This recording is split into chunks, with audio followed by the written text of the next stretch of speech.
Assalamu alaykum aziz yurttaşlarım, ekran altı kadirli görürmenler. Ekşembanlar hayırlık olsun.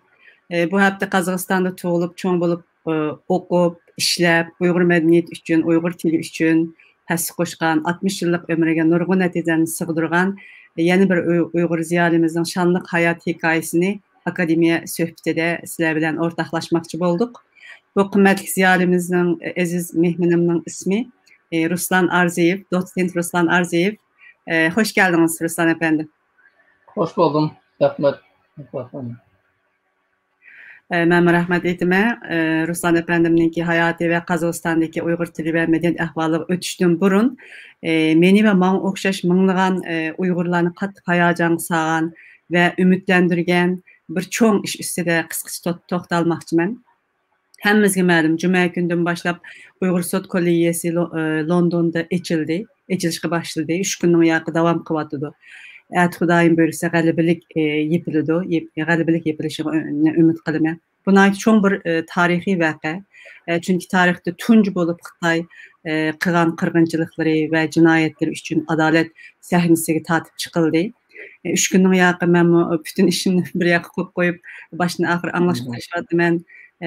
Hakikaten milletimizi kıran zulmünü, cinayetini, insan kılıbından çıkan vəhşiliklerini bütün dünya ibret bilen anlavatıdı, güva buvatıdı. Bu sotun açılışı da tırışçanlık göstergen ve vəxtə üstün ərz qılğıcı şəxs ve organ boğan Dünya Uygur Qurultayıga ve maddi, mənevi cəhətin yardımcı boğan bütün Uygur xalqıga, qəhrəman lager şahitlərə, başqa şahitlərə, Sot Kollegiyasıdakı sotçularga ve kıymetli tədqiqatçı xadimlərə həmməsiga rəhmət etmə şəxsən. Bu münasebet bilen biz bugünkü programımızı keçikdirdik. Hazır sot ahırlış aldı turvatıdı. Biz onun için programımızın başladık. Bu haqda Ruslan efendim sizin bu hissiyatınız, tuyğularınızı köpçülük bilen ortaklaşkan bolsunuz. Rahmet. Merhamet. Rahmet. Bizim şu sot boldu degan gapni alğandan beri tuttuk. Qandaq o'tirgan deb o'yladik. Biz o'ylagandan ortiq yaxshi o'tadi. Burun bu guvoh berayotgan bizning qarindoshlarimizniki ayrim bir degan guvohlarni tunishgandik. Biroq endi bu qitim uning ta'siri bo'ldi. Chunki bu qitim cho'ng qudratli bir davlatniki maxsus bir mutaxassisniki oldida bütün dünyaya anlatıp bu guvohlarni berishi naytli bir bizni ta'sirlantirgan, hayajonlangan ham bizniki Uyg'urlar taqdiriga bütün dunyoning diqqatini jalb qilgan bir sot bo'ldi.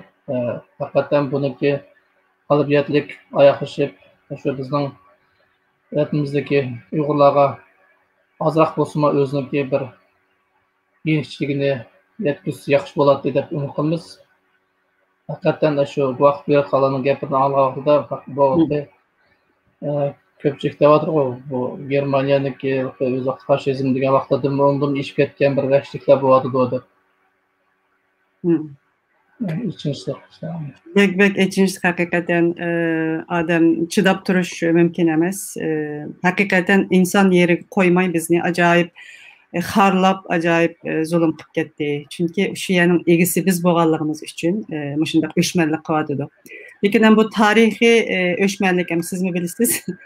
Bilge Kağan'dan tatip bizniki aşı taş abidilerge şu qırğınçılıqlar haqida pütüp ketken. Biz neçə qitim tarix şunda qırğınçılıqlar bolğan, ama bu tuncu qitim bütün Türk'ün tarixində və Uyğur'un tarixində Xitayın sot tatalığalığımız 21-ci əsrdə bu həm deyim şu Uyğur'un yanı tırışçanlığı da qarayma, yani şu bopma şu çetəldəki Uyğurların ki tırışçanlığı bilen xalqımız qurban beriyotdu, amma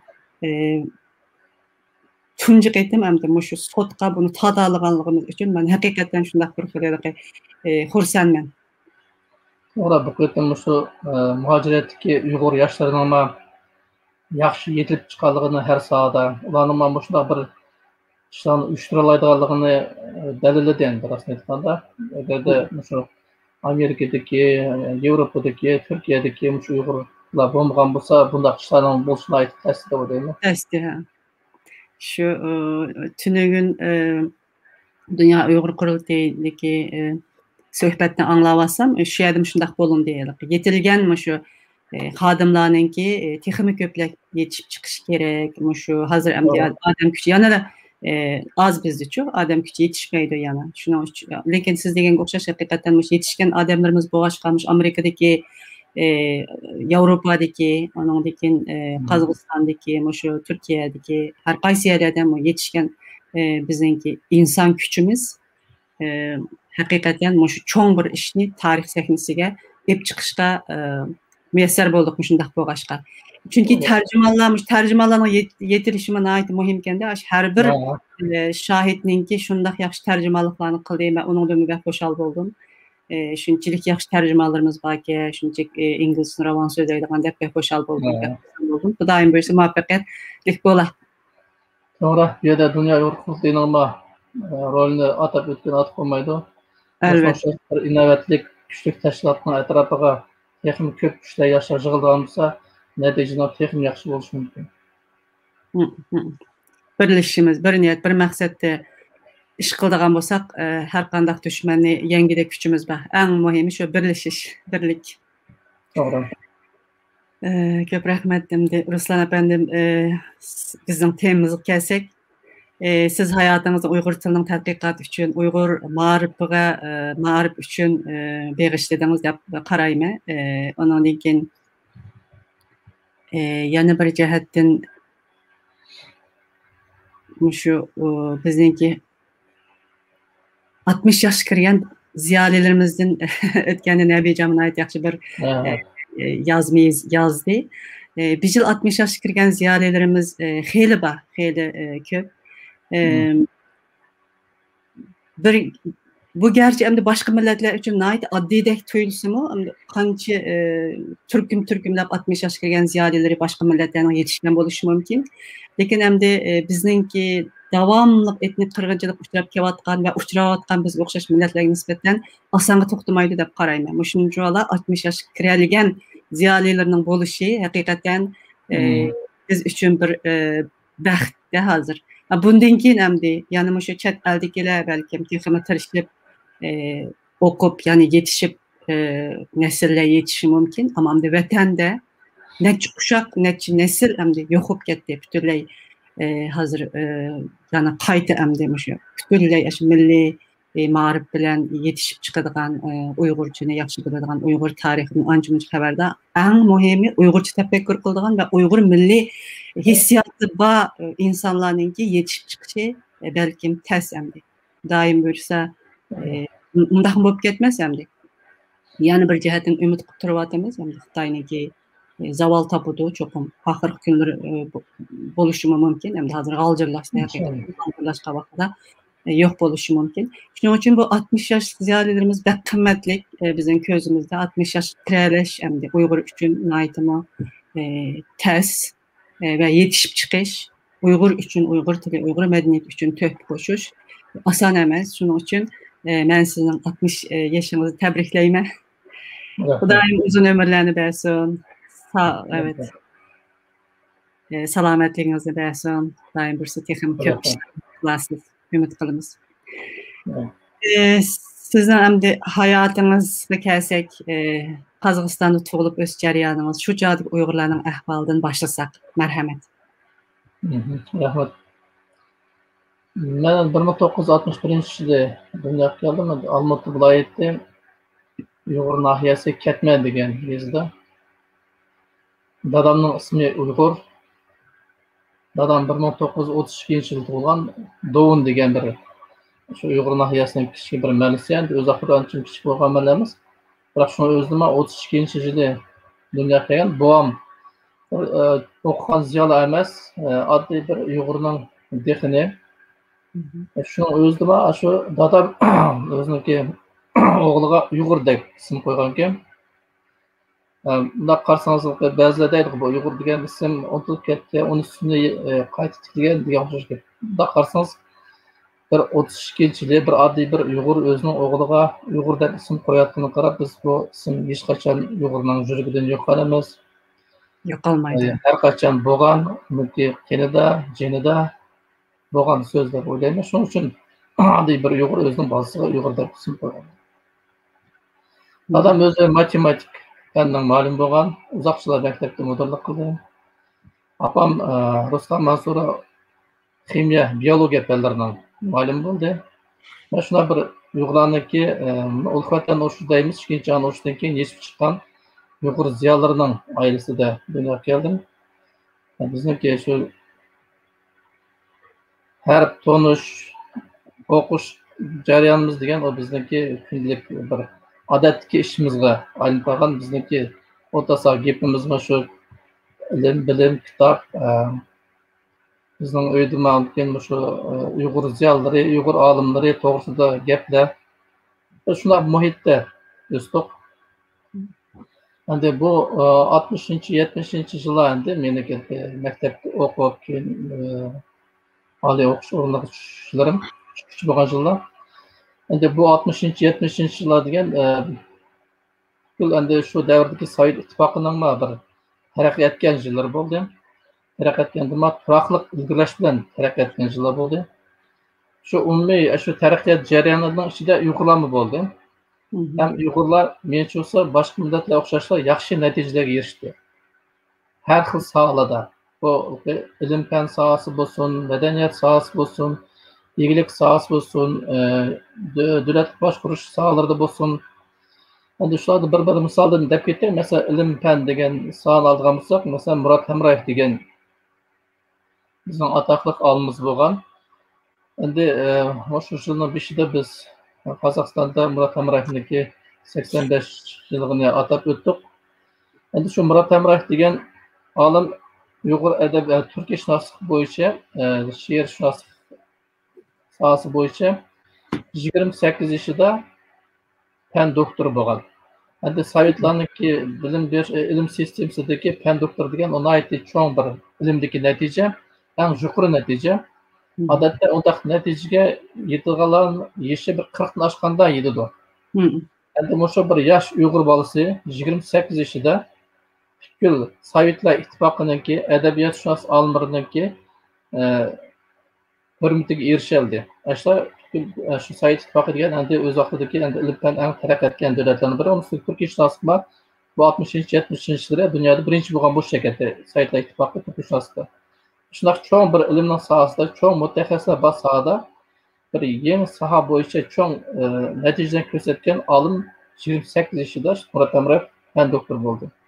Murat Hamrayev fan doktori bo'lgan vaqtida, shu vaqtda hozir Qozog'istondagi davomli shoirlar O'lja Suyunov eng yosh olim deb maqolalarni yozgan. Bu eng yosh olim degan sababi O'rta Osiyo bilan Qozog'istonda shu Murat Hamrayev o'xshash 28 yoshida fan doktor bo'lgan olim bo'lmagan. Qanaq soha bo'lsin. Bo'lma bu Uyg'ur xalqining talantinin bir ko'rinishi. Buni shunday tushunsak bo'ldi. Ikkinchi san'at sohasini olgan bo'lsak, madaniyat sohasi Qudus Xo'jayevni sinatash bo'ldi. Endi shu ikkinchi jahon urushi qatnashib kelib, shu Moskvada o'qib, keyin ikkinchi jahon urushi qatnashib, bu yerdan qaytib kelib, shuni o'zi ham tirishchilik ko'rsatib o'qib, 33 yoshida 51-yili shu vaqtdagi Sovetlar ittifoqining eng cho'ng mukofoti davlat mukofotiga sazovor bo'ldi. Bu mukofotni Qudus Xo'jayev Rizvangul degan simfoniyalik poemasi uchun oldi. Bu Rizvangul degan hammamizga tanish Sharq Turkiston Jumhuriyatining qahramon qizi Rizvangulning bag'ishlangan simfoniyalik poema. Qarambaq inqilobida nem bo'lgan shahid bo'lgan. Rizvangul Hashimov.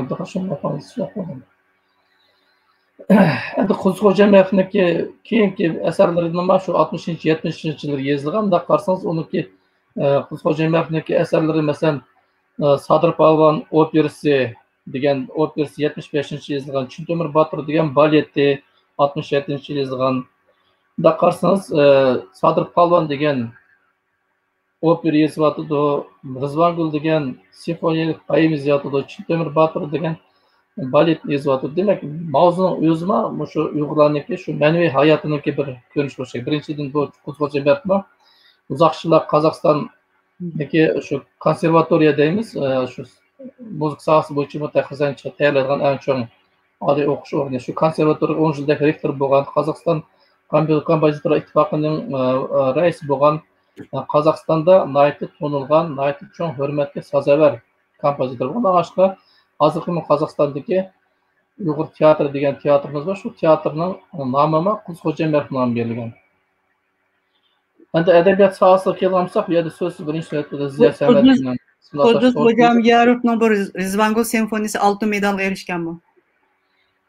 Moskva. Shohlarda 51-yili oxirida Stalin nomidagi mukofot bo'lgan. Stalin nomidagi mukofot degan, bu menda o'ylab qarsangiz, eng cho'ng mukofot shu Sovet davridagi shu madaniyat, ilm, fan, san'at sohasida berilgan eng cho'ng mukofot Stalin nomidagi mukofot bo'lgan. Shuni 3-daraja mukofotiga erishgan. Endi qarsangiz, u universitetni bitirish jarayonida orqadagi bir vaqtida 51-yilda ham 50-yilda yozilgan simfonik poemasi 51-yilda shunga shunaqa davlat mukofotini berdi. Endi bu shu SSR degan, Sovet ittifoqi degan cho'ng bir davlatningki madaniyat sohasidagi eng cho'ng natijalarning biri.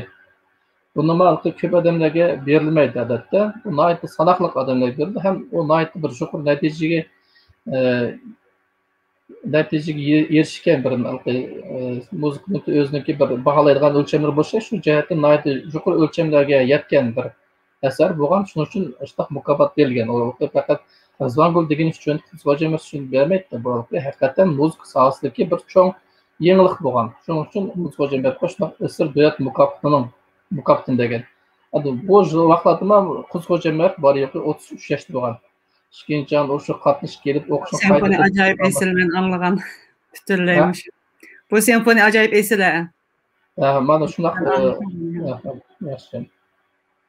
Endi yanqidagi o'zining asarlarini bunday qarasangiz, shu Uyg'urlarning mavzusi, tarix bo'lsin, Sadir Polvon o'xshash bizning qahramonlarimiz bo'lsin, Temur Botir Uyg'urlarning baribir shu bir botir, cho'chakli botir bo'lsin, itti botir demak, botir degan dushman qarshi kurashgan, dushmanni yenggan bir qahramon.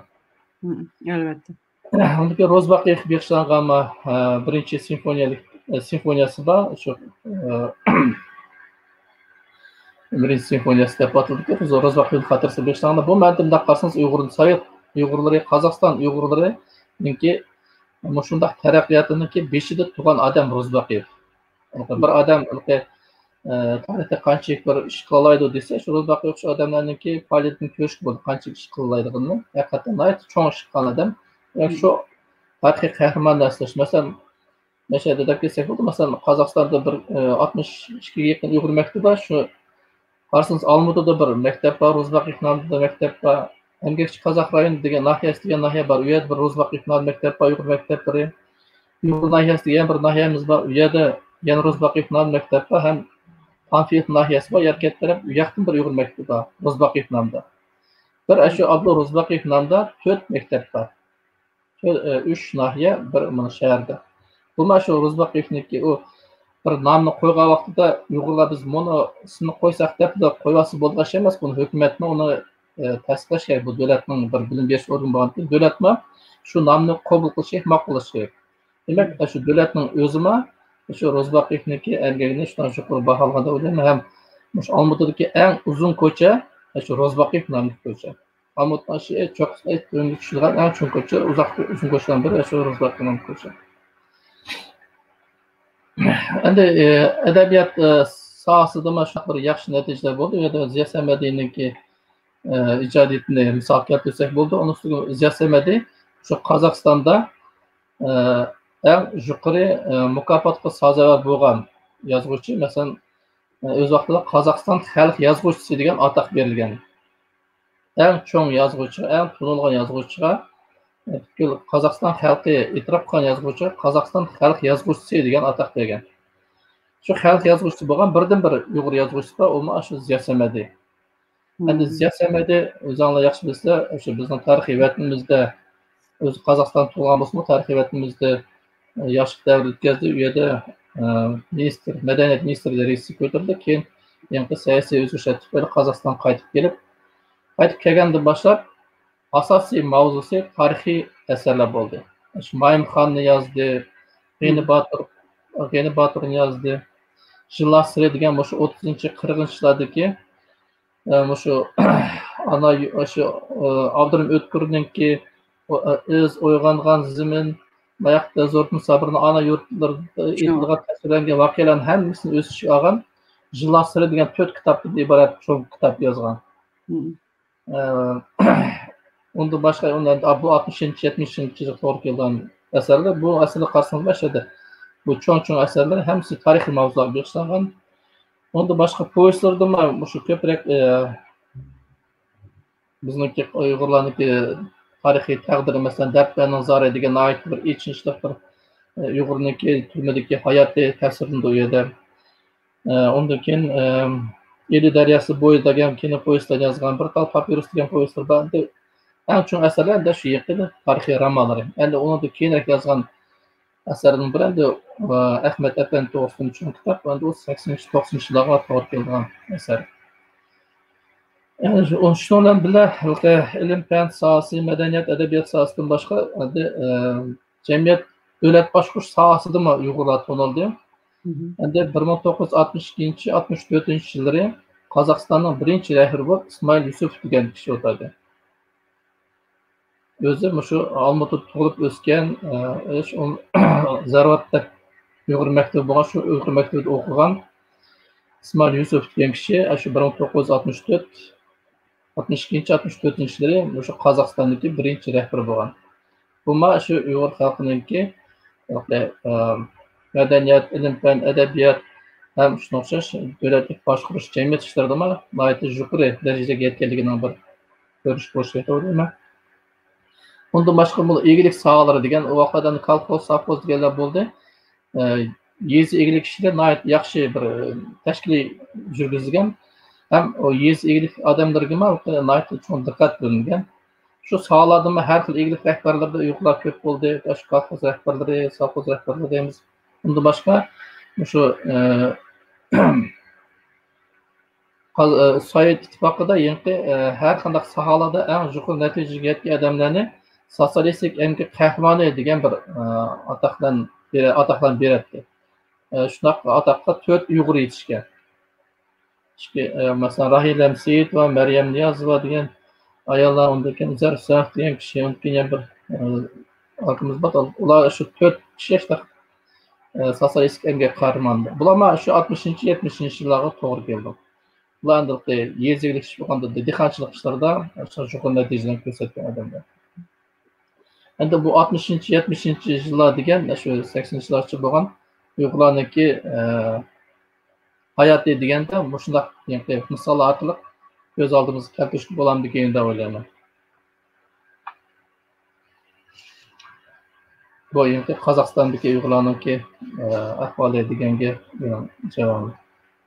Bular endi Qozog'istonda albatta bulardami ko'p ziyolilar yetishib chiqdi, ham fan sohasida, ham adabiyot san'at.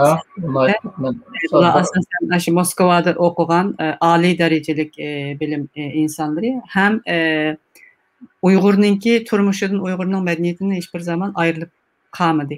Shundaqmi? Shuning uchun hem yer alaladı, hem devlet tarafidan qilgan emgigi mukofotlandı. Siz ham Uyg'urchangiz shunchaki yaxshi-ki sizniki. Siz Uyg'urcha nada o'rgandingiz? Siz oila boshladingiz? Uyg'ur maktabiga bordingizmi? Shu, bizniki ailamiz Uyg'urlar ziyolarining ailasi, bizning ailada Uyg'ur tilidan boshqa til ishlatilmaydi. Keyin maktab bordik, maktabda barliq fanlarni Uyg'ur tilida o'qidik.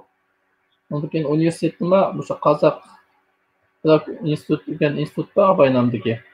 Shu institutning Uyg'ur bo'limi degan bo'lim bor, hozir ham ishlayotadi. Shu bo'limda Uyg'ur tili adabiyot mutaxassisini tayyorlaydi. Demak, men universitetda Uyg'urcha o'qidim. Qozog'istonda shunday mumkinchilik bor. Uyda ana tilda so'zlashga, maktabda borma desa, maktabda ana tilda o'qishga, endi hammamiz Uyg'ur adabiyoti mutaxassisi bo'lishimiz shart emas. Endi bo'lma Uyg'ur adabiyoti mutaxassisi desa, Uyg'ur adabiyoti mutaxassisi bo'lganga oliy o'qish o'rin bor. Endi boshqa sohalarni eglayman desa, endi qozoqcha, o'rischa o'qish kerak. Shuning uchun bo'lsa, bizniki endi tilimiz şu Uyg'ur tilida chiqqan. Bu endi Qozog'istondagi Uyg'ur adabiy tili endi bizniki hozir so'z avqatimiz. Ha, albatta. Nihoyat yaxshi. O'lchamlik. O'lchamlik tildirdi. Siz tadqiqotingizni qanday boshladingiz? Bu kasbni qanday tanladingiz? Nima uchun bu kasbni tanladingiz? Uyg'urshunoslikni tanladingiz. Endi bu shu bizning oilamizning tarbiyasidan singan bir ishlar deyman. Shu ayildagi texi esimda Murat Emreyev işte doktor bo'lgan vaqtida bizning uydan cho'ng bir xo'shalik bo'lib, endi Murat Emreyevning gapi bo'ladi, shuni qarab biz olim bo'lgan yaxshi ekan degan o'xshash bir ishonchda kichigimizdan miyamizga singib ketgan bo'lish kerak. Shundan shu soha Uyg'urshunoslik soha endi u til bo'lamdi, adabiyot bo'lamdi, tarix bo'lamdi o'xshashlar qiziqtirgan. Keyin Uyg'ur bo'limiga o'qishga tushgandan keyin men o'zim shu adabiyotga ko'proq ko'ngil bo'lgan. Men diplom ishimni adabiyotdan bo'ldim. Savod Mo'lov deb shu ilmiy klassik Uyg'ur adabiyotining cho'ng mutaxassisi bo'lgan. Shu bizda adabiyot ilmi dars bergan. Shu olimning tavsiyasi bilan men Qutadagi to'rtliklar bo'yicha diplom yozgan. Uni ba'zi ruboylarni deydi, ba'zi to'rtliklarni deydi. Shakl jihatdan ruboyga o'xshaydi, biroq endi ruboyniki o'ziniki bahrlardan ancha kamaydi, shuning uchun to'rtlikmi deydi. Shu bo'yicha diplom yozgan. Keyin diplom ishini yozib, endi institutni yaxshi bitirgandan keyin yana davomlashtiray degan o'y bo'ldi. Shu vaqtda Qozog'iston Fanlar akademiyasida Tilshunoslik institutining yanında Uyg'urshunoslik degan bir bo'lim bo'lgan. U vaqtda Uyg'urshunoslik instituti yo'qdi, Uyg'urshunoslik bo'lim bo'ldi. Uyg'urshunoslik instituti 1 yildan keyin ochildi, 86-yilda. Men 85-yilda institut bo'ldim. Shu vaqtda shu Uyg'urshunoslik bo'limining boshlig'i Xo'jahmad Sadoqov degan bizning atoqli olimimiz bo'lgan, tinch olimimiz. Shuni berib mashtaq ishimni davomlashtiray dedim. Mana diplom ishimda adabiyotdan yozdim dedim. Vaqtida masalan tildan mavzu beray. Adabiyot o'zing qiziqishing bo'lsa, adabiyot o'zing universitet, biroq tilda bo'lsa, haqiqiy filolog bo'lsa shu vaqtda. Filolog degan ham tilchi ham adabiyotchi bo'lish kerak dedi. Shundan mana shu Qutadagi bilik bo'yicha mavzu tanlab berdi. Adabiyotga yaqin bo'lsin dedi. Dastlab talab bergan mavzusi Qutadagi bilikdagi poetizmlar degan mavzu bo'lgan. Keyin uni sal o'zgartirib Qutadagi leksik stilistik alohidliklari deb o'zgartirdik. Shundan shu mavzu bo'yicha 1991-yil noyabrda kandidatlik dissertatsiyamni yozdim. Shu yillar endi mashaddak shu oylar ekanda shu vaqtlarda Beijingdan Asal Hunarlar institutidan Hamid Temir akamiz kelib qoldi Qozog'istonga. Hamid akani shu Xo'jahmid aka o'rinbosari Kamnarak Xalifqa qo'rg'osib berib oldi. Keyin Toshkentga berib keldi. Hamid aka shu vaqtda menga ishimga qarab fikr o'rgandi. Biroq shu vaqtda yana bir eshitishli bir ish yuz berdi. Xo'jahmid aka shu Hamid aka bilan bir Uyg'urshunoslikka kengaytirilgan ilmiy kengashni o'tkazma deb uchishni belgilab qo'yib, shunga oldirib chiqib berib, cho'qsiz jurikdan bir nasl chiqib, cho'qsiz vafot bo'lib ketib qoldi.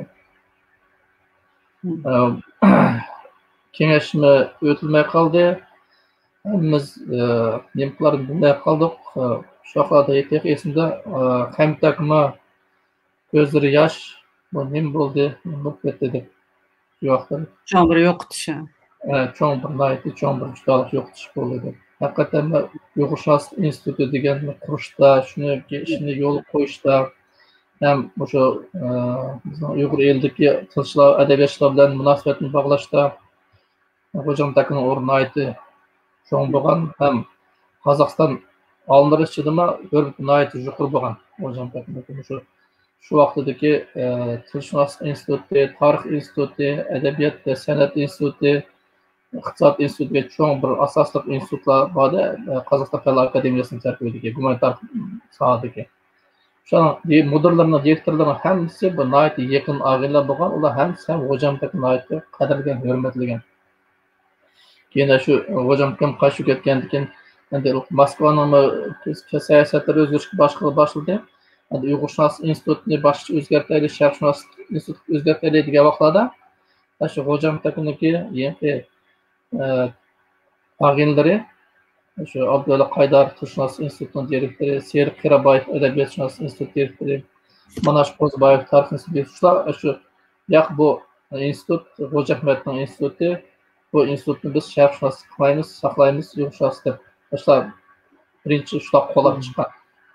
Hem biroz vaqt shularniki qo'lishi bilan Uyg'urshunos instituti yana umr surgan ekan.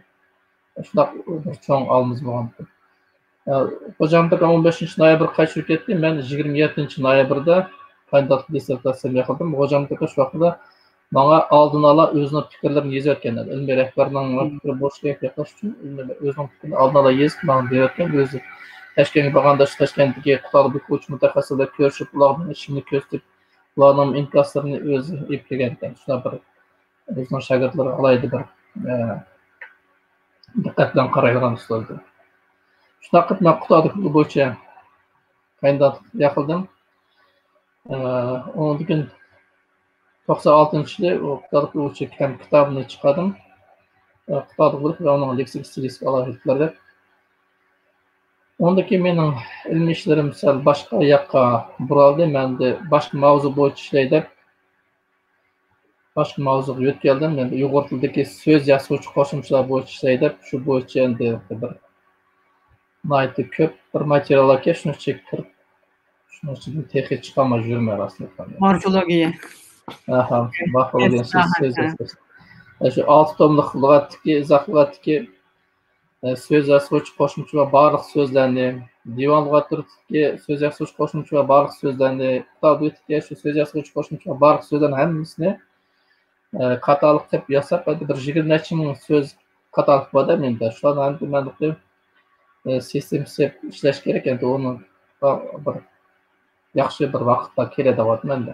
Bu amsi cho'ng bir asar bo'ldi ekanda, bu siz qadimdan tortib hozirgacha shu so'z yasovchi qo'shimchalarda yasalma so'zlardan yasalma so'zlar bo'yicha ishlash endi material bor.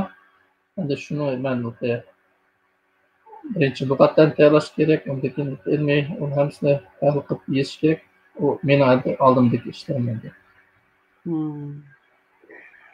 Buningdan boshqa yana qanday asarlarni yozdingiz, yana qaysi sohalarda tadqiqot etdingiz? Buni boshqalarda shu Bayman degan o'zim o'qigan institutda, hozir o institut Abaynamdagi Qozoq davlat pedagogik universiteti deb atalgan, shu universitet Uyg'ur bo'limida ishlash jarayonidan biroz tajriba to'plab qoldim. Uning ustiga Hamdakiniki hozir Uyg'ur tilining grammatikasi morfologiyasi degan kitob bo'yicha men biroz o'rgandim. Ba'zida men biladigan tilchilar men ham Yusuf Qasar Xitoy bilishunos ham Hamid To'mirshunos deb qo'ydi. Endi mana shu biroz o'rgangandan keyin bizniki Qozog'istondagi o'zaqtida yaxshi yozilgan hozirgi zamon Uyg'ur tilining grammatikasida yana to'ltirib yerlar borligi ko'zimga yetdi.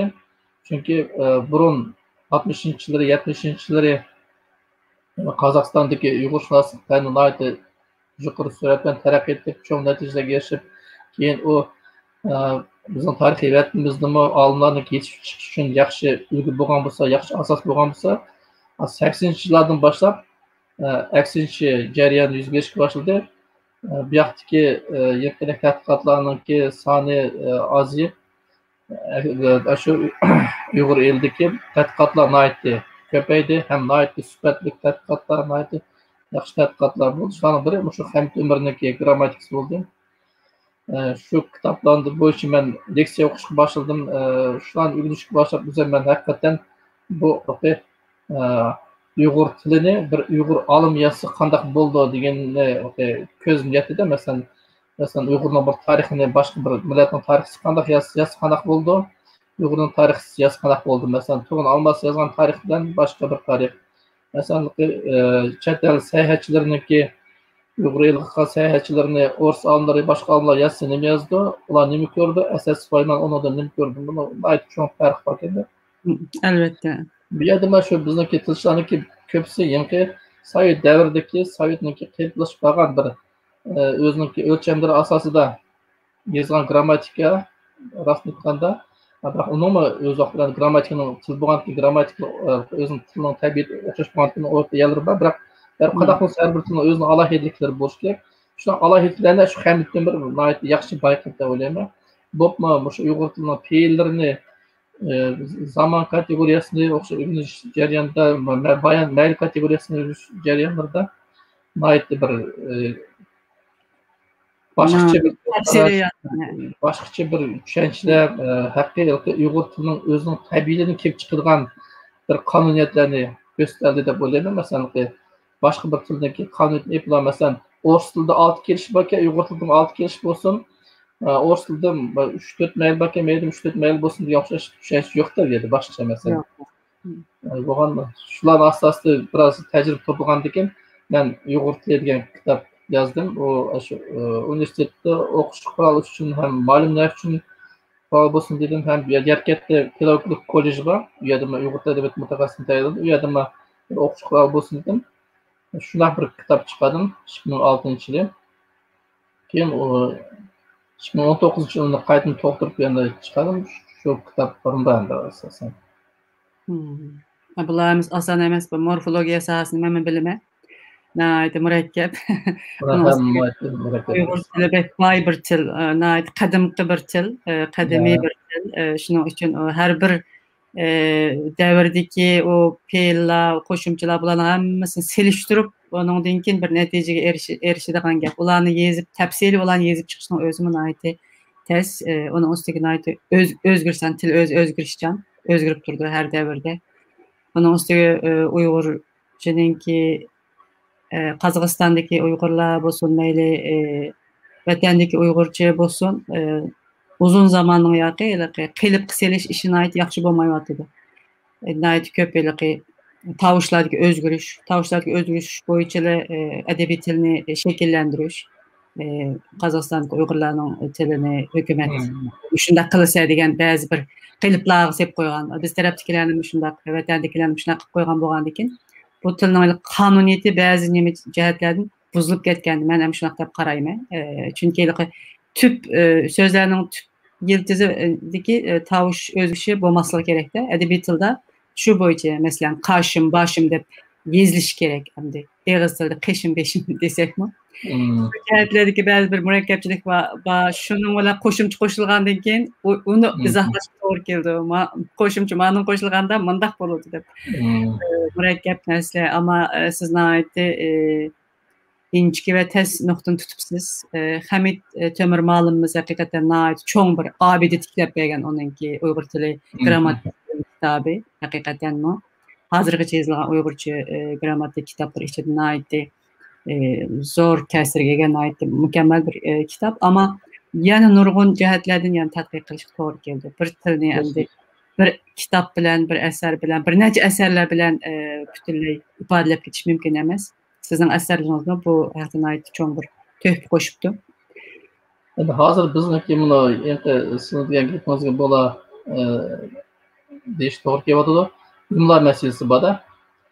Masalan, Qozog'istonda Kiril yezig'idan Latin yezig'iga o'tish jarayoni oyoqlashyapti. Hozir Qozoqning olimlari ikkiga bo'linib qoldi. Shu Latin yezig'ining ikki xil nusxasini biridan talash oldida turdi. Shu bir nusxani tanlagandan keyin biz mana shu nusxaning asosida Qozog'istondagi Uyg'urlar shu Latin yezigiga o'tib, ham shu bunga o'tish jarayonida imloni o'zgartimiz deb o'ylayapmiz. Chunki masalan hozir Uyg'ur tilida 41 harf bo'lsa, keyin 30 harf qoldi Latin yezigiga o'tgan vaqtida. Demak, u yerda 41 harfdan 30 harf qolgan bo'lsa, demak biroz harflar yo'q edi. Demak, u harflarning o'rniga nima yozildi? Yo, gellar bor, yumshoq harflar yo'qolib ketgan ishlar bor, yana boshqa harflar bor yo'qolgan. Vaqtda qanday bo'ldi degan masala bor. Shu bo'yicha bizda hozir biroz ishlar ketib qoldi. Biroq endi bizniki Qozog'istondagi Uyg'urlarniki asosiy shu imlo masalasidagi nishoni shu Uyg'ur elidagi shu Mirsulton Osmonga o'xshash, Hamid Temurga o'xshash bizniki ulug' olimlarimizniki ishlagan imlosiga yaqinlashish, ham shu imlosiga to'liq o'tish mumkin bo'lsa. biz yanqidek boshim qashim deyilganga ancha texi taya emas. Rost aytganda uni biz o'tib bo'ldik mumkin deyman. Chunki tilning o'zining taraqqiyoti bo'ldi. U taraqqiyot degan u masalan men Qozog'istonda masalan yangi bir davlatningki mandaq bo'lsin degan bir talablari bor desam, mana shu imloni ko'rishga bo'ldi-da. Masalan, rus tilida mandaq yozilgan so'zni sizlar shunday yozsanglar degan bir talab bo'lishi mumkin. Masalan, ekskursiya deb yozgan bo'lsa, ekskursiya deb yozsa, sement deb yozgan bo'lsa, shu sement deb yozinglar degan o'rsli qanday yozilsa, shunday yozish degan masalasi bor. U faqat Uyg'ur tilida emas, qozoq tilida boshqa tillarda bor. Endi qozoq tilida, o'zbek tilida shunday bo'lgan, ular dal o'rscha qanday yozilsa, shunday yozgan. Unda endi bir aytalayman. Chunki men o bilmayman o jarayonni. Endi ular latinga o'tish jarayonida buni o'zgartirib, shu o'zining talabizga moslashtiradi. Yangi bir davlatniki deyishi bilan bo'lgan ishlar shu bo'lishi mumkin. Ammo masalan qozoq tilida hozir nimaga ko'proq imloda nimaga ko'proq ahamiyat berilganda, birinchi navbatda qanday aytilsa, shunday yozishga ko'proq ahamiyat beradi. Masalan, yangi o'g'ircha so'zlarni qozoqcha talaffuzda qanday bo'ldi? Demak, qozoq qanday deydi shu odatdagi bir qozoqniki fraza shu so'zni qanday deydi o'ziniki odatdagi talaffuzda. Shunga ahamiyat berdi. Demak, imlo baribir qanday bo'lsin, ko'pchilik Uyg'ur qanday so'zlayotsa, shunday bo'lishi kerak deb o'ylayman-da. Buni biz sun'iylashtirib, masalan, Uyg'ur so'zlaganda beshim deb yozganda boshim desa, bu shu beshig'imni xil problema qilish mumkin rost aytganda. Menchi bo'lsa beshim deb yozsa, so'zlasa beshim deb yozgan yaxshi. Men shuning tarafdor ham Qozog'istondagi tilchilarda undaq masala yo'q. Yangi burunqi Bilal Nozim mandaq deganki, bunisi shu Nazarboyev dastlabki asarda mandaq bo'lganki degan gap yo'q. U degan Uyg'ur tilining o'zining taraqqiyotidagi ma'lum bir bosqichi, u bosqichdan Uyg'ur tili o'tib bo'ldi. Masalan, Türkler'de geliyorum deydi o. Geliyorum deydi. Ularda ma yangi ojizlish bor, a tavshni i tavsh ojizlishi. Balkim Uyg'ur tili shu Turkiy tillarning tarixidagi bir jarayon bo'lsa, yoki bo'lsa bir bosqich bo'yicha so'z tavshlarning ojizlishi degan o'xshash. Shu jarayonda oldi ketib qolgandi. Undan keyin baribir qanday bo'lsin, yangi qadimiy ö bilan buni odatdagi inchik i'ni qilin ö bilan inchik i'ni tiklamay turib boshim deb yeyish bo'lmaydi demak, shuni tiklash kerak. Biroq u kerakmi? O tilimizda yo'q bo'lsa, uni qo'shgan sun'iy kirgazganda nima chiqadi? Masalan, Nursulton Osmonning amgaklariga diqqat qilgan bo'lsanglar, hatto qadimiy Uyg'ur tilining o'zida ö degan qilin tovushning borligiga yetarli fakt yo'q deydi. Demak, Uyg'ur tilining tabiatining o'zida i degan bir tovush bor. U ham birda qilin, birda inchik, yangi tovushchan tariflar bo'lmasa, noit bo'lib shu bir indiferent so'z tovushga o'xshash bir xulosa kelgan. Shu bizdagi birda inchik indiferent so'z tovushniki ta'siridan yangi a tovushlari i'ga ozishida. U mencha bo'lsa Uyg'ur tilining o'zining bir alohidligi. Uyg'ur tili desa, qanday til desa, mana shunday bir til endi o'zining o'sha 15 million Uyg'ur bo'lsa, 15 million so'zlayotgan bir til bor. Shu til Uyg'urning tili. Endi burun Bilal Nozimninki yakimisi tajallining tiliga berish degan u endi mencha bo'lsa u tasdiq bo'lib qoldi bundan. Bu vaqtda nurg'un o'zaro hamda nurg'un narsalarni deyishimiz mumkin. Sizning ba'zi fikrlaringizga qo'shilaman, ba'zi fikrlaringizga qo'shilmayman. Ammo ko'nib qelish masalasi borku bizda. Ko'nib qolgandan keyin uni nimaga aqsini qaytarish deyapsiz, shu biroz tez bo'ldi. Bu hamda nihoyat cho'ng bir tema. Bu cho'ng tema butunlay shu tilshunoslarningki, ziyolilarning beshini qatirayotgan bir tema. Shuning uchun ko'pincha hollarda buni nima qilmaylar, burunqi ketishcha yoki tilning shu kelgan qonuniyati bo'yicha qilish kerak degan nimada turyapsiz. Ammo o'ninki masalan biz qiz degan gapdiki ö bilan qadimgi Uyg'urchada kizmi boyligi, sirliq degan ma'nodagi shu agar ö yo'q deb qarasak, bu ikki gapni qanday deyish kerak? Yani bu butunlaylik Orxun elifbasiga Köktürk elifbasini izohlashga to'g'ri keldi. U elifbasida cho'qim shunday tovushlarning bog'liq bilan munosabatli ba'zi bir isbotlar bor. Endi bu bek texniklik mesele endi biz mush sahada. O anda Ben bu başta bence yemin müşahede nem kısak deyme. Çünkü bizim görüp atkanlar belki nime söz atıda qedavatkan bolishi mumkin. Çünkü böyle tilshunosliklar munosabatlik ba'zi terimlar, ba'zi bir meseleler bu başka hamda. Ama bu imla meselesi hakikaten bolup edebi tildeki imla meselesi tilninki taraqqiyotga ait ko'p ta'sir qiladigan narsa.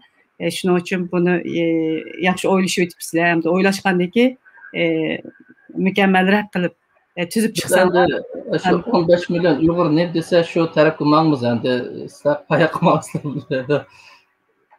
Yok hammamiz bir taraf kılmamız ama tilimizdeki bunundan keyinki keleceği için qaysi asarak bolsa, qaysi yaxshiroq bolsa şu yolunu tutamiz elbette. Hamda Qozog'istondagi Uyg'ur madaniyatini qo'g'dab qilish uchun, Uyg'ur madaniyatini yaşnatish uchun Qozog'istonlik Uyg'urlarning nihoyat ko'p tirishchiliklarni ko'rsatayotganligini bilamiz. Lekin Qozog'istonni men hamda Uyg'urning vatani deb qarayman. Chunki biz tarixni biroz bilgachga qadimgi Köktürk xonligi deymiz, Uyg'ur xonligi deymiz, Çağatay xonligi deymiz. Shu chog'larda hammamiz bir davlatninki hakimiyet aslında yaşap dikenmiz. Lekin endi hozirgacha sizlarning Rusninki ait çok besim bo'ldi, butunlaylik o'zinglarning milliy tilinglarda, o'zimizning milliy tilimizda Qozog'istonda mo'ylaqi o'qigandan keyin ish tepish masalasi bor, undan keyin majburiy rus tili bor. Shu jarayonlarda hamda nurg'unlik Uyg'ur tilini unutib ketgan ailenim ko'rdim men Qozog'istonga aylandim. Lekin asosiy jihatdan yani Uyg'urlar o'zininki milliy maktablar taqlab qolmasin deb, masalan, sizga o'xshash ziyolilarimiz o'tganda Alimjon Hamrayev apandi bilan suhbat etib bordik. Men bilime Qozog'istondagi ziyolilarni sizlar tirishib turmishik shu Uyg'ur tilining yo'qolib ketmasligi uchun to'hfa qo'shyapsizlar. Mush sohalarda qilgan tadqiqotlar bormi Uyg'ur tilininki yo'qolib ketmasligi uchun? Yani nima tadqiqotlar ilib berildi? Undan keyin derslik tüzüş işlerinde, ma'rif sahasida ishladingiz. Mush sahalarni azroq bizga deb bergan bo'lsangiz. Bunu tilshunoslik bo'yicha gapimizni oxiriga chiqarsak, yana tilshunoslik bo'yicha nimalar yezildi degan darsga to'xtab o'taylik, to'g'rimi? Ma'qul. Hadi, yana boy dedim, Xo'jamov akadan boshladik. Xo'jamov aka haqiqatan cho'ng tilchi dedimi? Yaxshi emgaklarni yozgan. Xo'jamov akaniki 2 tomliq Farg'ona Uyg'urlardan tili degan kitobi. Şu kitap için Qozog'iston Fan akademiyasiniki Cho'qon Valixonov nomidagi maxsus mukofoti bor. Shu mukofotga erishgan. Nihoyatda yaxshi yozilgan ilmiy emgak dedi. Endi Xo'jamov akamning oldida Uyg'ur tili bo'yicha maxsus ilmiy emgak yozib, kandidatlik deb qo'yamiz. Kandidatlik dissertatsiya qilgan Ayshan Shamiyeva bor. Ayshan Shamiyeva 1944-yili ataqli olim Sergey Yefimovich Malov deymiz. Shu Malovninki rahbarligida kandidatlik dissertatsiya qilgan. Bu yerda Uyg'ur yezikchiligining tarixi va yangi epani tuzish degan bir mavzuda. Demak, 44-yillarda Latin yezigidan qaytadan kir yezigiga o'tish masalasi, Latin yezigidan kir yezigiga o'tish masalasi qo'yilgan. Shu vaqtda shuni ilmiy asosdan dalillab, shuni maxsus tadqiqot obyektida o'rgangan bo'lgan Ayshan Shamiyeva. Xo'jamov akaning yaqinda emgaklari bor dedim. Undan keyin bizlarda o'zi qozoq olimi bo'lsa, millati qozoq bo'lsa, Uyg'urshunoslik uchun nihoyatda ko'p xizmat qilgan Abdulla Qaydarov degan akamiz bor. Endi Abdulla Qaydarov o'zi Uyg'ur tilini nihoyatda mukammal bildigan olimlardan biri bo'lgan. Uniki 50-yillar yaqlagan Uyg'ur tilidagi qo'sh so'zlar degan kandidatlik dissertatsiyasi bo'ldi. Keyin 60-yillar oxirida Uyg'ur adabiyatining shakllanish tarixi degan bir cho'ng kitob yozdi. Bu cho'ng kitobda bir sonra gapimizni bo'lib qo'ydim.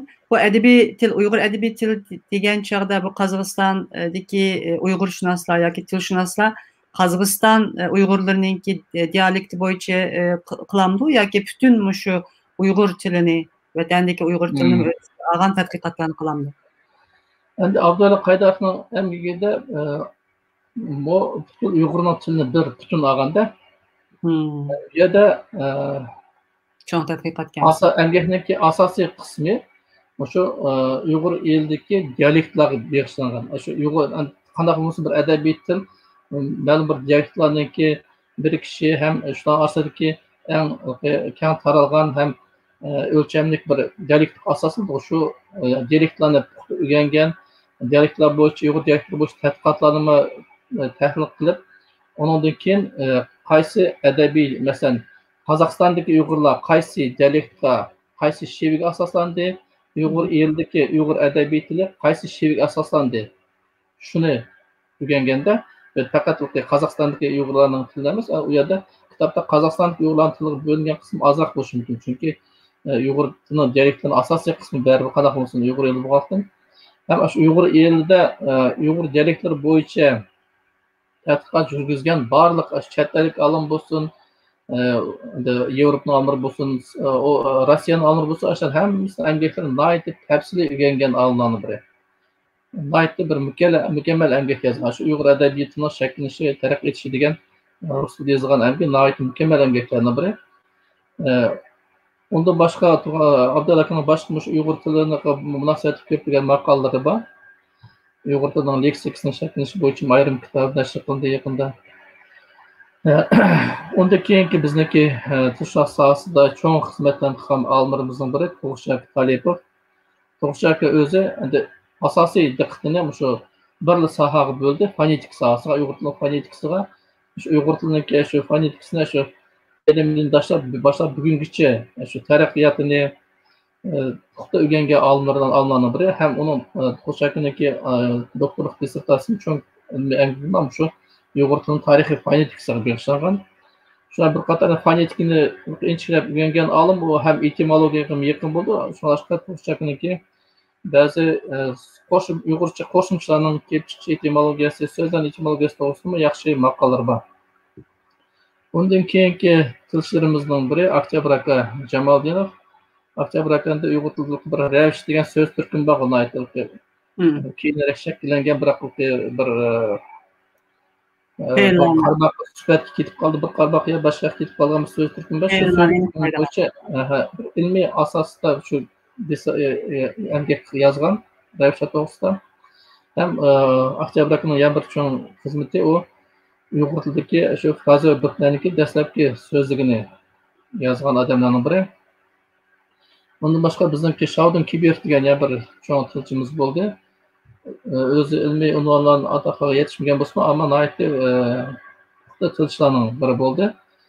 O'sha hozirgi zamon Uyg'ur tili grammatikasi degan Xitoy tiliga tarjima qilingan, keyin Urumchida arab yozilib chiqqan kitobdagi ikkinchi qismdagi fe'llarni yozgan shu Shavdin Kiber bo'ldi. Fe'l degan siz nihoyatda murakkab bir so'zdir. Undan boshqa bizda Ilyas Simet degan bir yaxshi olimimiz bo'ldi. O'zi sintaks bo'yicha kandidat dissertatsiya qilgan, ham Uyg'ur tilining punktuatsiyasi bo'yicha maxsus o'rganib kitob nashr qilgan olimimiz. Undan boshqa yana Sherpoxnaka Barat degan bizniki olimimiz bo'ldi. Olimimiz Uyg'ur tilidagi kasbiy leksika bo'yicha maxsus amgak yozib, kandidat dissertatsiya qilgan. Bu bizning endi cho'ng avlod tilchilarimiz. Bulardan keyin o'zingiz bilishingiz kerak, Valeriy Maxberov degan tilchilarimiz akamiz bor. U divon lug'ati bo'yicha ishlab, shu divon kandidat dissertatsiya Baskov kitob cho'ng olimning qo'lida dissertatsiya qilgan maqsadida divon lug'atidagi xos ismlar bo'yicha dissertatsiya qilgan. Undan keyin doktorlik dissertatsiya qadimiy turkiy tillardagi xos ismlar bo'ldi. Shular bizning cho'ng tilchilarimizniki shu Valeriy bilan qilsak, uni qolgan biz o'zimiz ko'rib turgan manba Qozog'istonda yetishib chiqqan olimlarning biri deb shu Gulnisa Nazarovani desak bo'ldi. Turkiyada Gulbar Semetova bor. Qozog'istonda endi Munavvar Yunusova bor, shu Tug'ushak Talipovning shogirdi. Yana bizda Zaynab Islomova bor. Uyg'ur tilining oshpazlik leksikasi bo'yicha kandidat yozgan.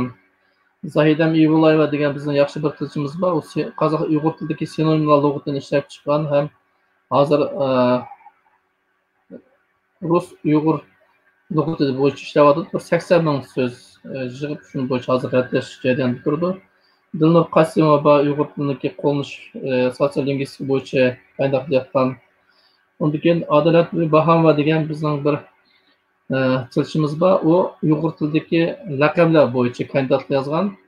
Bu Uyg'ur tilidagi laqab degani o'zining bir ilmiy mavzuga loyiq bo'lgan. Uni mavzuni berganma Abdali aka Qaydar degan shu mavzuni ham o'zi rahbarlik qilgan. Shu Abdalining shogirdi. Shamshiddin Ayub tilchi hem jurnalist kasb ishimiz bor. U yoq Uyg'ur ovoz gazeti ishlaydi, ham o'z vaqtida shu Abdulloh Qaydarovniki rahbarligida Uyg'ur tilidagi zargarlik bo'yicha atalg'an kandidatlik yozgan. Undan tarix musiqiy bo'yicha kandidatlik yozgan Xalmina Masima bor. Undan keyin yosh bir yaxshi tilchilarimizdan biri Rufat Bavdinov, u ya ve dehqonchilikqa bog'liq qadimiy Uyg'ur hozir Uyg'ur tilidagi lingva kulturologiya, lingva madaniyat bo'yicha bir dissertatsiyada yangi bir nim bo'yicha buni unutib ketma. Bu Rufat Bavdinovniki ustozi, atoqli olim Ro'shangul Avakova. Ro'shangul Avakovaning birinchi kandidat dissertatsiyasi Uyg'ur tilidagi fe'llik frazeologlar bo'lgan. Keyingi doktorlik dissertatsiya qozoq tilidagi frazeologlardan, qozoq tili bo'yicha nihoyatda cho'ng mutaxassislarning biri, hozir Qozoq davlat universitetining professori, bir necha Uyg'ur tili bo'yicha shogirdlarni tayyorladi. Shuning biri, eng yaxshi shogirdlarning biri shu Rufat Bavdinov. Mumkin yana bir shogirdi shu Ro'shangulniki Aliyam Quronboqova, u Uyg'ur tilidagi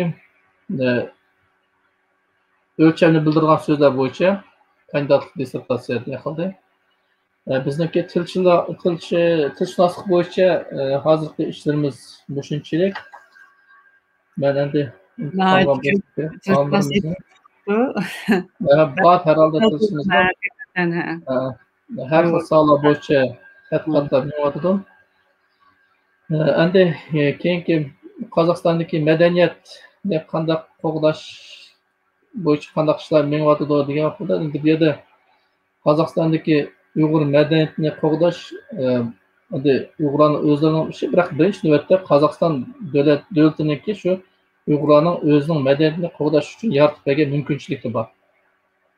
Chunki til degan, madaniyat degan endi bir millat o'zi men saqlayman, men o'zim taraqqiyot qilman desa, hal bo'lib ketadigan ishlar emas hozirgi vaqtda. Undaq ishlarni saqlanib taraqqiyot etish uchun so'zsiz bir davlat tarafidan g'amxo'rlik bo'lib, davlat tarafidan shunaqa mumkinchiliklar berilib, shunaqa ma'lum darajada miqdorda bir aqshlar bo'linsa, u xalqniki o'ziniki fidokorligi, tirishchanligi degan u faqat narsa emas. Bugun bor, aytib qo'yish mumkin. Bugun bir tijoratchi bor, bugun bir musobaqa bor, u yerdan berdi, u musobaqa bo'lmasa, u to'xtab qolgan ish qo'yish mumkin. Davlat tarafidan g'amxo'rlik degan u turoqliq bir taraqqiyotning asosi degan so'z. Xudoga shukr, Qozog'istonda undaq asos bor bizda. Masalan, bir misol Uyg'ur teatrini olgansak, Uyg'ur teatri bu endi 34-yildan beri davlatning hisobiga mavjud bo'lib kelayotgan teatr. Shu bir yil burunlar Uyg'ur teatri qaytadan remontdan o'tdi. O'tganda nihoyatda mukammal bir remontdan o'tib, unga millionlagan dollar xarjlandi. O'sha millionlagan dollarni davlat berdi buni. Uyg'ur teatri o'zinglarniki bo'lsa, Uyg'ur teatrini unda bir 7-8 yil burunga ham yana bir remont bo'lgan.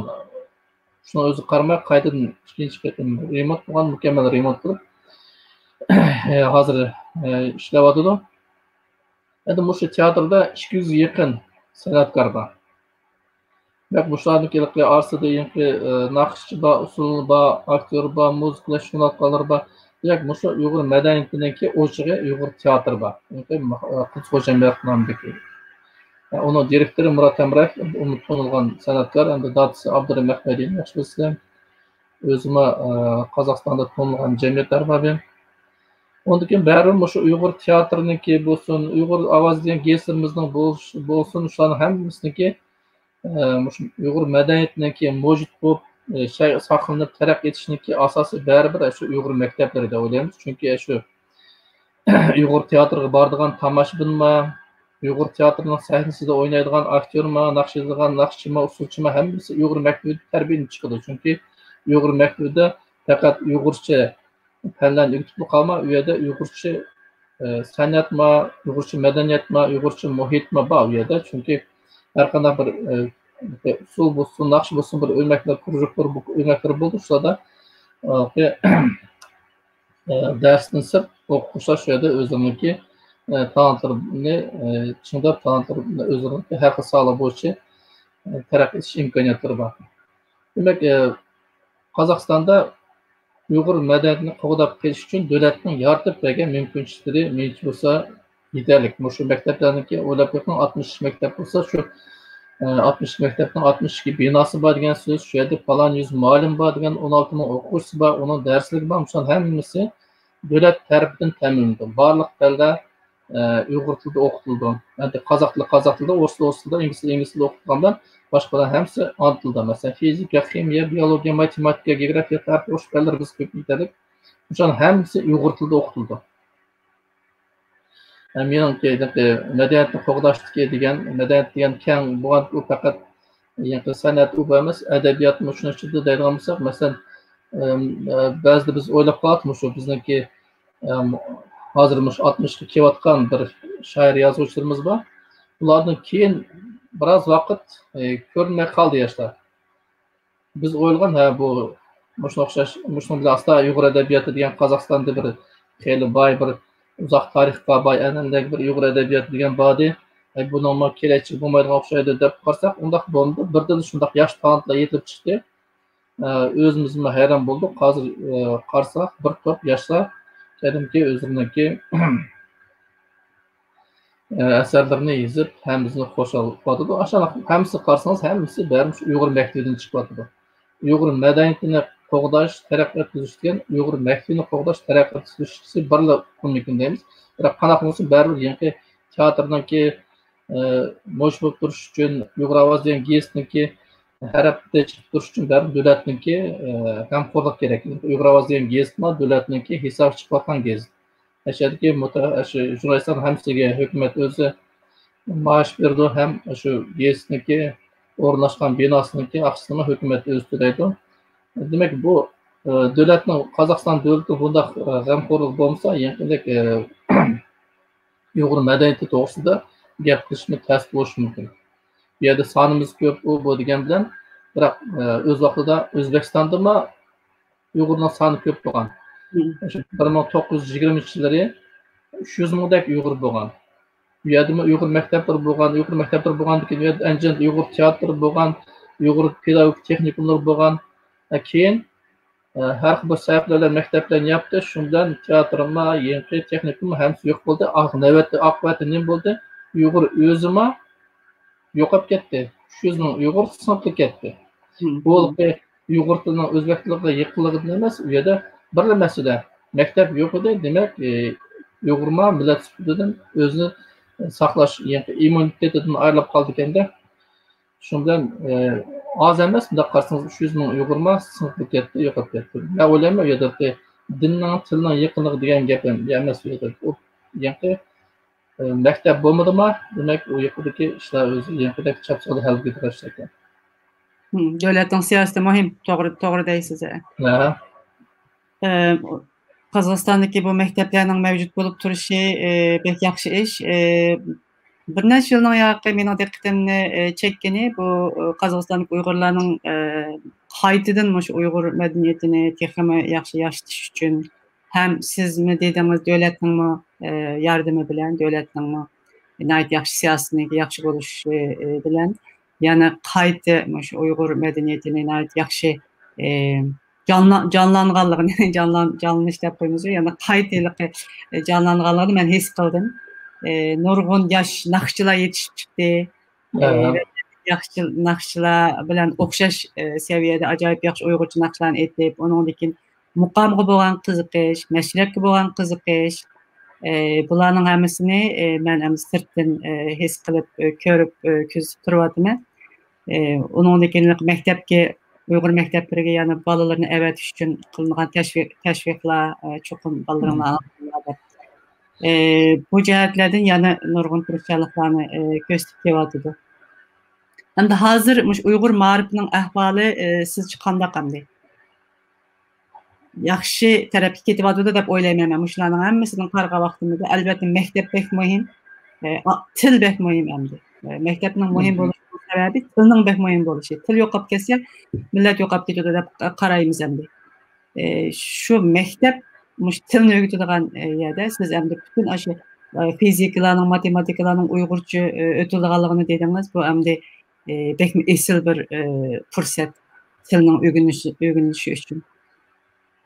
Ham yaxshi ketyapti to'g'rimi? Ma'rif, Uyg'ur ma'rif shunaqa deb qaraysiz. To'g'ri. O'sha yangi sizda aytgan fizika, matematika, ximiya, biologiya o'xshash fanlarni Uyg'urcha o'qitish orqali shu sohalar bo'yicha biz yangi terminlarni saqlab qolamiz-da. Uyg'ur adabiy tili degan u faqatla shoir yozuvchining tili emas-da u. Endi ilm fanning tili bo'lishi kerak. U ilm fan deganda fizikasimi, ximiyasimi, biologiyasi hammasi bo'lishi kerak. Shuning uchun Uyg'ur tili, Uyg'ur maktablarga yangi Uyg'ur adabiy tilining talaffuz saqlab taraqqiy etish uchun muhim muhimdir. Endi Uyg'ur maktablariniki ahvoli qanday degan endi barcha serishtirish asosida qarasangiz bizda sal chekinish bor. Chekinish nima deganda masalan 70-yillarning oxiri 80-yillarda Uyg'ur sinfida o'qiyotgan o'quvchilarning soni hozirga qaraganda ko'p bo'lgan. Bundan masalan 40 yil burun, masalan 80-yillardamiz, bundan 40 yil burun, 50 yil burun hozirga qaraganda, hozir masalan 16 ming o'quvchi o'qiyotsa Uyg'ur maktablarida. Bundan 40 yil burun 30 mingga yaqin o'quvchi o'qigan, ikki ko'p o'quvchi o'qigan. Ammo bundan 40-50 yil burun Uyg'urning soni Qozog'istonda hozirga nisbatan xeyli oz bo'lgan. Demak, maktab ishidagi Uyg'ur bolalarninki ana maktablarda o'qish nisbati yuqori bo'lgan. Şu anda bir 50-60% qatlangan. Maktab ishidagi Uyg'ur bolalarining 50-60% ana maktablarga, Uyg'ur maktablariga borgan. Hozir shundaq faizdan hisoblayotsak, hozir bir 25% ga yaqini ana tilda bilmayotdi. Maktab ishidagi o'quvchilarning bir 25% ana tilda bilmayotdi. Uyg'urning nopusi o'syapti, ammo ana tilda o'qiydigan o'quvchilar soni ozayotdi. Bu endi chekinish deganda bu nima uchun mana chekinish bo'ldi deganning uning sabablari yoki davlatning g'amxo'rligi ozaydimi yoki boshqa deganda bu yerda davlatning g'amxo'rligi burunqideklar. Burunqi binolar bor, yangi binolar selinyapti, noyatda bir yaxshi mukammal remontlardan o'tyapti. Masalan, siz Olmaotadagi Ro'zbaqiev nomidagi Uyg'ur maktab gimnaziyasiga o'zaqt ko'rgan bo'lishingiz kerak. Olmaotadagi shu 2 yil burun remontdan o'tdi, u maktab hozir to'liqsiz o'zgardi. İşte teşnip tuttular qaytadan. Onun endi Qozog'istonning tankisi hisoblanganda 800 milyon tanga ajratdi hukumat. 800 milyon tanga degan endi xeyl ақша. Shunga remont qildi. Demak, maktablarning remontini bo'lyapti, yangi maktablar selinyapti, darslar burunqidek chiqyapti. Bir nashriyat emas, 2 nashriyat bor. Atamura nashriyat degan bu nashriyatda 1-sinfdan 8-sinfgacha 7-sinfda dars bilan chiqargan burundan kelayotgan maktab nashriyati bor. O 8, 9, 11 darsdan chiqadi. 2 nashriyatda Uyg'ur redaksiyalari bor. U yerda ishlayotgan maxsus xodimlar bor. Ular o'sha darslardan ta'minlayapti maktablarni. Maktablarniki binosida masala yo'q, ustozlari yetarli burunqidek bor, darslar burunqidek chiqyapti, ammo o'quvchining soni ozayapti. Uningga biz sababni boshqa yerdan izlasak bo'lmaydi. Uning sababini biz o'zimizdan ishimiz kerakda, biz o'zimiz aytdik bunga. Masalan, men buni siz bilgan Durjubuda hozirgi Do'stlik mikrorayonida Uyg'ur maktabining yenda turman. Men atrofda ba'zi bir Uyg'urlar shu Uyg'ur maktabining yenda turgan o'rs maktabiga bolalarni berdi. Shu Uyg'ur maktabidan atlab o'tib, shu o'rs maktabiga bolalarni berdi. O'rs maktabining kendi binosi unchalik emas, qo'ni maktab u yerda buni ta'lim tarbiya ishlari degan buni Uyg'ur maktabiga ancha o'xshab ketmaydi. Shuni o'zlikni qaramasdan ishlab beradigan bir ahvollar bor. Buni sababini baribir o'zimizdan izlash kerak. Qanaqa bo'lsa, masalan, o'zimizniki shu masalalarda biz birinchi navbatda o'zimizniki qo'limizdan nima keldi biz nima qilamiz degan narsalarni o'ylab, undan keyin biz buni qilolmaymiz degan keyin boshqa yoqdan sabab izlasak bo'ldi. Ammo biz bunday yaxshilab tayyor qilgansak, ko'p vaqt o'zimiz ayblik deb o'ylayman, shu bolaning soniki ozayib ketishiga. Endi uniki balkim obyektiv sabablar bo'lishi mumkin. Desangiz, har qanday bir ota-ona bolasiniki kelgusidan siramdan. Kelgusini o'ylaydi. U kelgusi degan u bolaninki kelgusi u Uyg'ur tilidan bo'lishi notayin. Chunki Uyg'ur tiliniki qo'llanish doirasi baribir tor. Uyg'ur tilini qo'llash doirasi Uyg'ur maktabi, Uyg'urlarning o'zaro bir jamoasida Uyg'ur tili qo'llanadi. Onda sirt Uyg'ur tili qo'llanmaydi. Maktabga, masalan, universitetga borsa, har qanday soatda mutaxassis bo'lsa, ya qozoqcha, ya ruscha, endi mukammal bir bilimga ega bo'lsa, inglizcha o'qish mumkin. Keyin ishlagandimi, har qanday bir sohalarda ishlagandimi, baribir Uyg'ur tilini asqatmaydi. Uyg'ur maktabida Uyg'ur tilini asqatish mumkin, biroq boshqa sohalarda baribir ya qozoqcha, ya ruscha so'zlash tillarni bilish kerak. Otalar endi shundan asraydi, endi uni tushunishga bo'ldi, biroq baribir qanaqa bo'lsin, hozirgi zamonda bir tillik odamlar nihoyat oz, shunaqa. Ko'psi 2 yoki 3 yoki 4 tillik bo'ldi. Onun üstüge Kazakistan'da hazır Kazak tilindeki qo'llanish doirasi nihoyat kengayib ketdi. Burunqidek emas. Burun Kazak tilinin qo'llanish doirasi nihoyat tor desayt vaqtida Kazak maktablarini yepilib 700 ga yaqin Kazak maktabi yepilib ketgan sayt vaqtida. Demak, hozir aksincha jarayon bo'lyotdi. Kazak maktablari ko'payyotdi. Davlatning har qanday idoralarida, oliy o'qish o'rinlarida 70-80%, hozir universitetlarning 70-80% Kazak tillik bo'limda. Endi bu Uyg'urlar uchun nihoyatda yaxshi bir fursat. Chunki Uyg'ur tili bilan qozoq tili degan bu qarindosh tillar. Bu Uyg'ur tilini bilgan odam, u qozoq tilini til sifatida o'rganish degan o'zima bir shartli gap bo'lishi mumkin. Chunki buni o'z vaqtida Reshid Rahmat Aratni bekor degan, turkiy tillarning hammasi bir til. Uning ichidagi Uyg'ur tili deganimiz u bir Uyg'urning dialekti, qozoq tili deganimiz u qozoq tilining u bir qozoq dialekti. U ayrim tillar emas, bular hamsi bir tilning ichidagi dialektlar degan Rashid Rahmat Aratning bir haqiqatan shunday. Chunki bir tillarningki o'zaro yaqinligini hisoblaydigan bo'lsa, u bizniki qozoq tilidan Uyg'ur tilining farqi, dialekt farqli darajada bo'lishi mumkin. U hech qachon Uyg'ur tilidan o'ris tiliniki orasidagi farqni Uyg'ur tilidan qozoq tilining orasidagi farqlar selishtirish mumkin emas. Shuning uchun Uyg'urcha o'qisa, qozoq tilini biladi deb hisoblab, biz tashviqot ishini shu ma'noda yurgizamiz. Endi bu yerda tashviqot ishlariga to'xtalib o'tib ketaylik. Qozog'istondagi Uyg'urlarning beshini qo'shib turadigan bir Qozog'iston Uyg'urlarning Cumhuriyetlik etno-madaniyat markazi degan markaz bor. Bu Qozog'iston xalqi assambleyasi degan konstitutsiyalik huquqqa ega bir tashkilotniki ichidagi tashkilot. Bu Qozog'iston Xalq Assambleyasining raisi, Qozog'istondagi burungi prezidenti, hozir Qozog'iston elbasi deydi. Shu burungi prezidentning rahbarligidagi Qozog'iston Xalq Assambleyasi, shu assambleyaning ichidagi Cumhuriyetlik Uyg'ur etno-madaniyat markazi bor. Uning raisi Shaymardan Nurov degan akimiz o'z vaqtida Qozog'iston majlisining deputati bo'lgan kishi. Bu shu madaniyat markazining yanida bevosita ma'lum sohasi bilan shug'ullanadigan 3 bölüm var. Biri Uyg'ur maktablarining Uyg'ur tilida bilim berilgan maktablarning assotsiatsiyasi. Bu assotsiatsiyaningki rahbari shu Ro'zbaqov nomidagi gimnaziyaningki direktori Shavkat Umarov.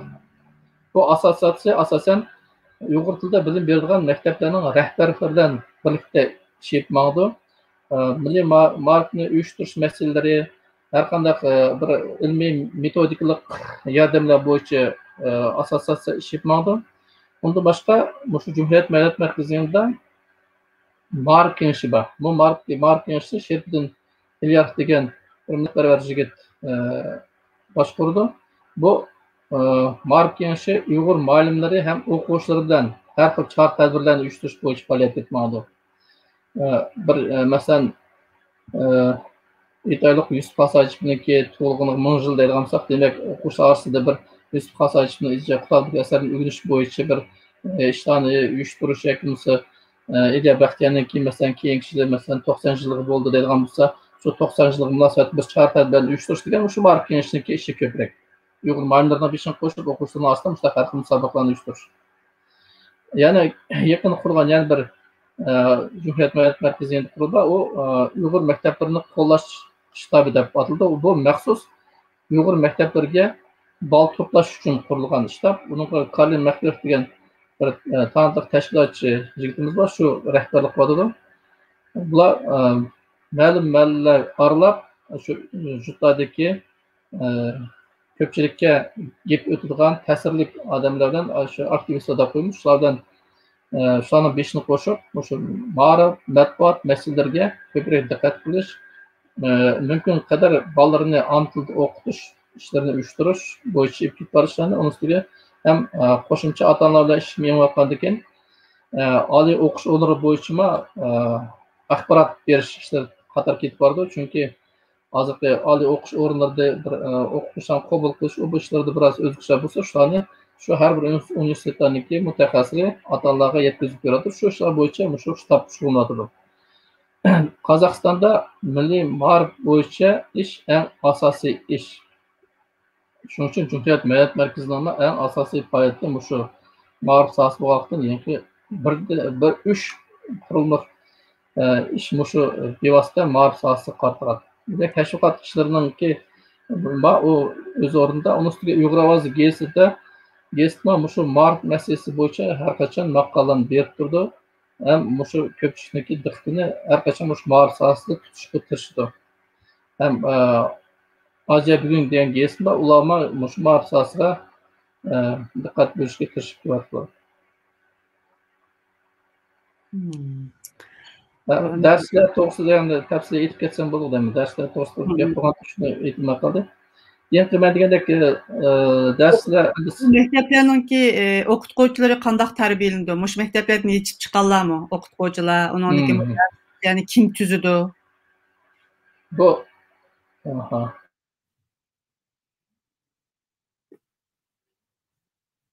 Alo?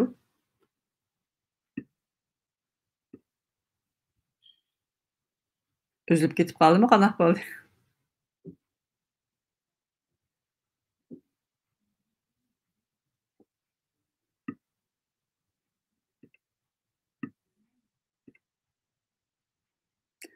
Ruslan efendim.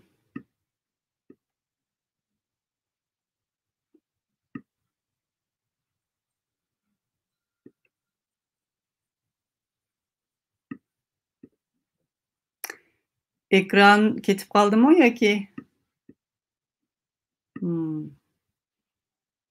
Ruslan efendim chiqib ketib qoldi sistemdan.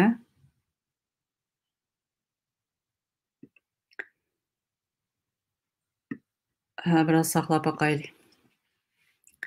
Qozog'istondagi Uyg'ur maktablarininki ahvoli haqida tafsiliy ma'lumot berayotgan, hamda darslik kitob tuzish va o'qituvchilar qanday tarbiyalandi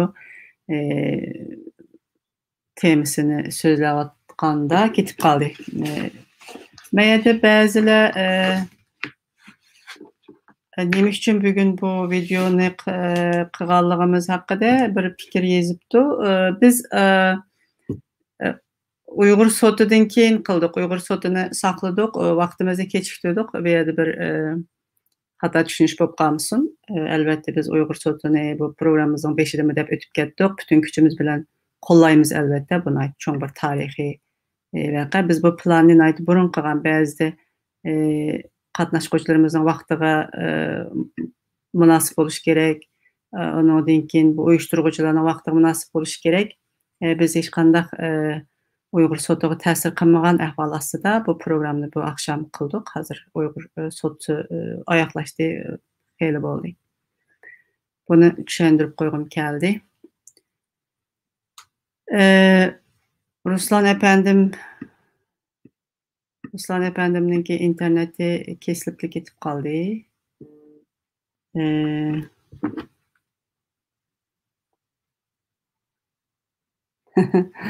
İnternet işlemayapti deb menga mesaj yozibdi. İnternet.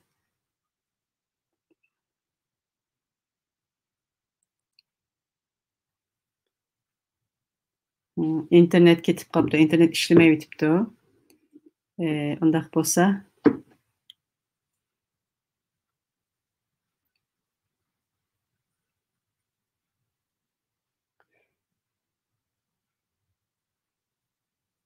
Telefondan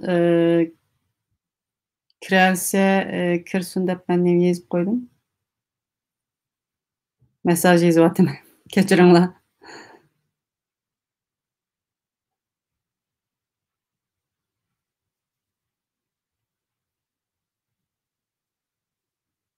Bir 2 minut saklaylı. İnternetni yoki telefondan kirelse. Bugün programımızda Qazaqstandagi bir Uyg'ur ziyolisi Ruslan Arziyev apandimninki hayoti, onunkin asosan Qozog'istondagi mushu Uyg'ur madaniyati bilan munosabatli, Uyg'ur tili, Uyg'ur adabiyoti bilan munosabatli temalarni nihoyat yaxshi bizga tushuntirib o'tdi. Qozog'istonninki bu yo'lni oshgan, Qozog'istonda yetishib chiqqan bizning nihoyat yaxshi yetishgan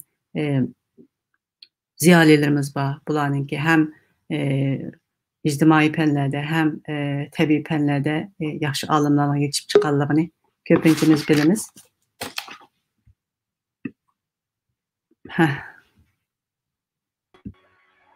Hoş geldiniz.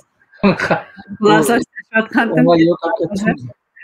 Bu internet degan müştaq narsaga turib müştaq bo'lib qoldi. Siz endi shu maktabdagi o'qituvchilar qanday yetishib chiqdi va dars kitoblar qanday tuzildi degan masalada qilib qolgandik. Shu yerni davomlashtiring. Marhamat. Bu endi fizika, ximiya, biologiya o'xshash sohalar bo'yicha mutaxassislarimiz shu universitetlarda ya qozoqcha ya o'rischa o'qiydi. Uyg'ur adabiyotnikida uyg'urcha o'qiydi, qolganlar hamsi qozoq tilida bo'lsa o'ris tilida o'qib, keyin shu Uyg'ur maktablarida dars berdi. Endi ular o'zlari maktabni uyg'urcha bitirganlikdan ularga uyg'urcha dars berish tasdiqlaydi. Endi maktabni o'rischa bitirib, keyin fizikadagi ximiyadan uyg'urcha dars berish ishlarini aytib qolmoqchishdi. Undaq ma'lumotlar bor, shu tillik ma'lumotlar. Biroq odatda shu Uyg'ur maktabini bitirib, keyin boshqa fanlar bo'yicha mutaxassis egilib, keyin Uyg'ur maktablarida dars berdi. Bizniki hozir bizning ko'pchilik shunaqa qildi. Sababi endi fizika, ximiya, matematika o'xshash mutaxassislar egalash bo'yicha Uyg'ur bo'limi echish mumkin emasda, chunki uncha ehtiyoj yo'q. Bor yo'q bir 60 maktab yerda muallimlarni ko'p tayyorlash imkoniyati yo'q. Endi darslarimiz degan vaqtimizda darslarimiz endi asosiy qismi tarjima darslar. Ya'ni men degandek fizika, ximiya, biologiya, matematika, geografiya, tarix o'xshash fanlarning darslari hozir burun Sovet vaqtida ruscha yoziladi, ruschadan tarjima qilinadi. Hozir qozoq tilida yozildi ham Uyg'ur tiliga qozoq tilidan tarjima qilindi. Uyg'ur tili darslari bo'lsa, Uyg'ur mutaxassislar tarafidan yozildi. Men o'zim bevosita shu Uyg'ur tili bo'yicha darslarga darslarni programmasini yozishga ham darslarni yozishga qatnashib yotman. Endi bu yerda bir atab ketirgan narsalar bor. Burungi Sovet davridagi Uyg'ur tili darsliginiki qurilmasi qozoq tilida, o'ris tili darsligidan hech farq qilmadi. Masalan, 5-sinfda leksikologiya fonetikadan o'tsa, 6-sinfda leksikologiya, morfologiya, 7-sinfda morfologiya, 8-sinfda sintaks o'tadi. Farq maktablarda o'xshashlar o'tadi. Adabiyotniki yana har bir adabiyotning o'z alohida vaqtida o'z oldiga o'ziniki sha'ir yozuvchilarni o'qitadi. Endi Qozog'iston mustaqil qolgandan keyin eng chong bir islohotlarning biri mush ma'rif sohasida bo'ldi. Birinchi islohot yangi avlod darslarini tayyorlash deb ataldi. Bu yerda burungi darslarning hammasini qo'llanishdan qoldirib, Qozog'iston o'ziniki mustaqil davlatning mustaqil darslarini, ya'ni yangi avlod deb atayotgan saviya mustaqil davlatning yangi avlodlarini shakllantiradigan darslarni tayyorlaymiz deb bütün derslerinin sesimiz o'zgarishga boshladi. Shu vaqtida Uyg'ur tili bo'yicha shu Uyg'ur tili darsligi, Uyg'ur tili adabiyoti fani degan maktabda, qozoq maktabida qozoq tili adabiyoti, o'ris maktabidagi o'ris adabiyoti degan o'xshash statusda mavjud. Masalan, qozoq maktablarida qozoq tili adabiyoti qancha soat bo'lingan bo'lsa, Uyg'ur maktablarida Uyg'ur tili adabiyoti darsligi shunaqa soat bo'lindi. Ham shunaqa ahamiyat berildi. Bu yerda ana tili ve ana tili edebiyatı degan kategoriyalar mavjud. demak qozoq tili bo'yicha, qozoq adabiyoti bo'yicha qanday o'zgarishlar bo'lsa, uyg'ur tilida uyg'ur adabiyotida shunday o'zgarishlar bo'ldi. Endi adabiyotda yangi qozoq yozuvchilarini, uyg'ur yozuvchilarini beramiz. Endi tilda yangi leksikologiya, morfologiya, sintaksimiz odatdagidek manga bilan, biroq uningdan keyingi yana bir qozoq tilida masalan notiqlik san'ati deganga ko'proq ahamiyat beradigan bo'lsa, masalan uyg'ur tilida notiqlik san'atiga qaraganda masalan uyg'ur tili tarixiga ko'proq ahamiyat berishlar bor. Bu qanday bo'ldi deganda, burun darslar uyg'ur tili darsligi 5dan 8gacha bo'ladi. Keyin o 9 qo'shildi. Keyinroq yangi avlod dars deganda 10-11larda uyg'ur tili o'qitilgan bo'ldi. Xuddi qozoq tili maktablarda o'qitilgan o'xshash. Shundan 5-sinfdan 11-sinfgacha uyg'ur tili o'qitilish bor, uyg'ur adabiyotini o'qitish bor. Endi 5dan 8gacha uyg'ur tilining grammatikasini o'rgatsak bo'ldi. Shunday fonetikasini, leksikologiyasini, morfologiyasini, sintaksini. Uyquga boshqa birdan berish kerak baribir. Bu tilniki ishki qurilmasini o'rgangan bilan onun o'quvchi ko'p narsa bilmaydi. Shundan biz uyg'ur tilining programmasini qaytadan ishlab chiqdik. Masalan 9-sinfda uyg'ur tilining tarixi berildi. Uyg'ur tilining tarixini 3ga bo'lib oldik. Qadimiy uyg'ur tili, ko'ni uyg'ur tili, hozirgi uyg'ur tili. Qadimiy uyg'ur tilininki yodgorlarni ko'p vaqt uning soatini aytib ko'p bo'ldik. Bu qadimiy uyg'ur tilidagi yodgor yozmalarninki turlarga bo'lgan vaqtimizda qadimiy turk yozig'i yodgorlar, uyg'ur yozig'i yodgorlar ham arab yozig'i yodgorlar dedik. Ham buning ichida eng ko'p baribir uyg'ur yozig'i yodgorlar bo'lgandan uni mazmun jihatdan yana bo'ldik.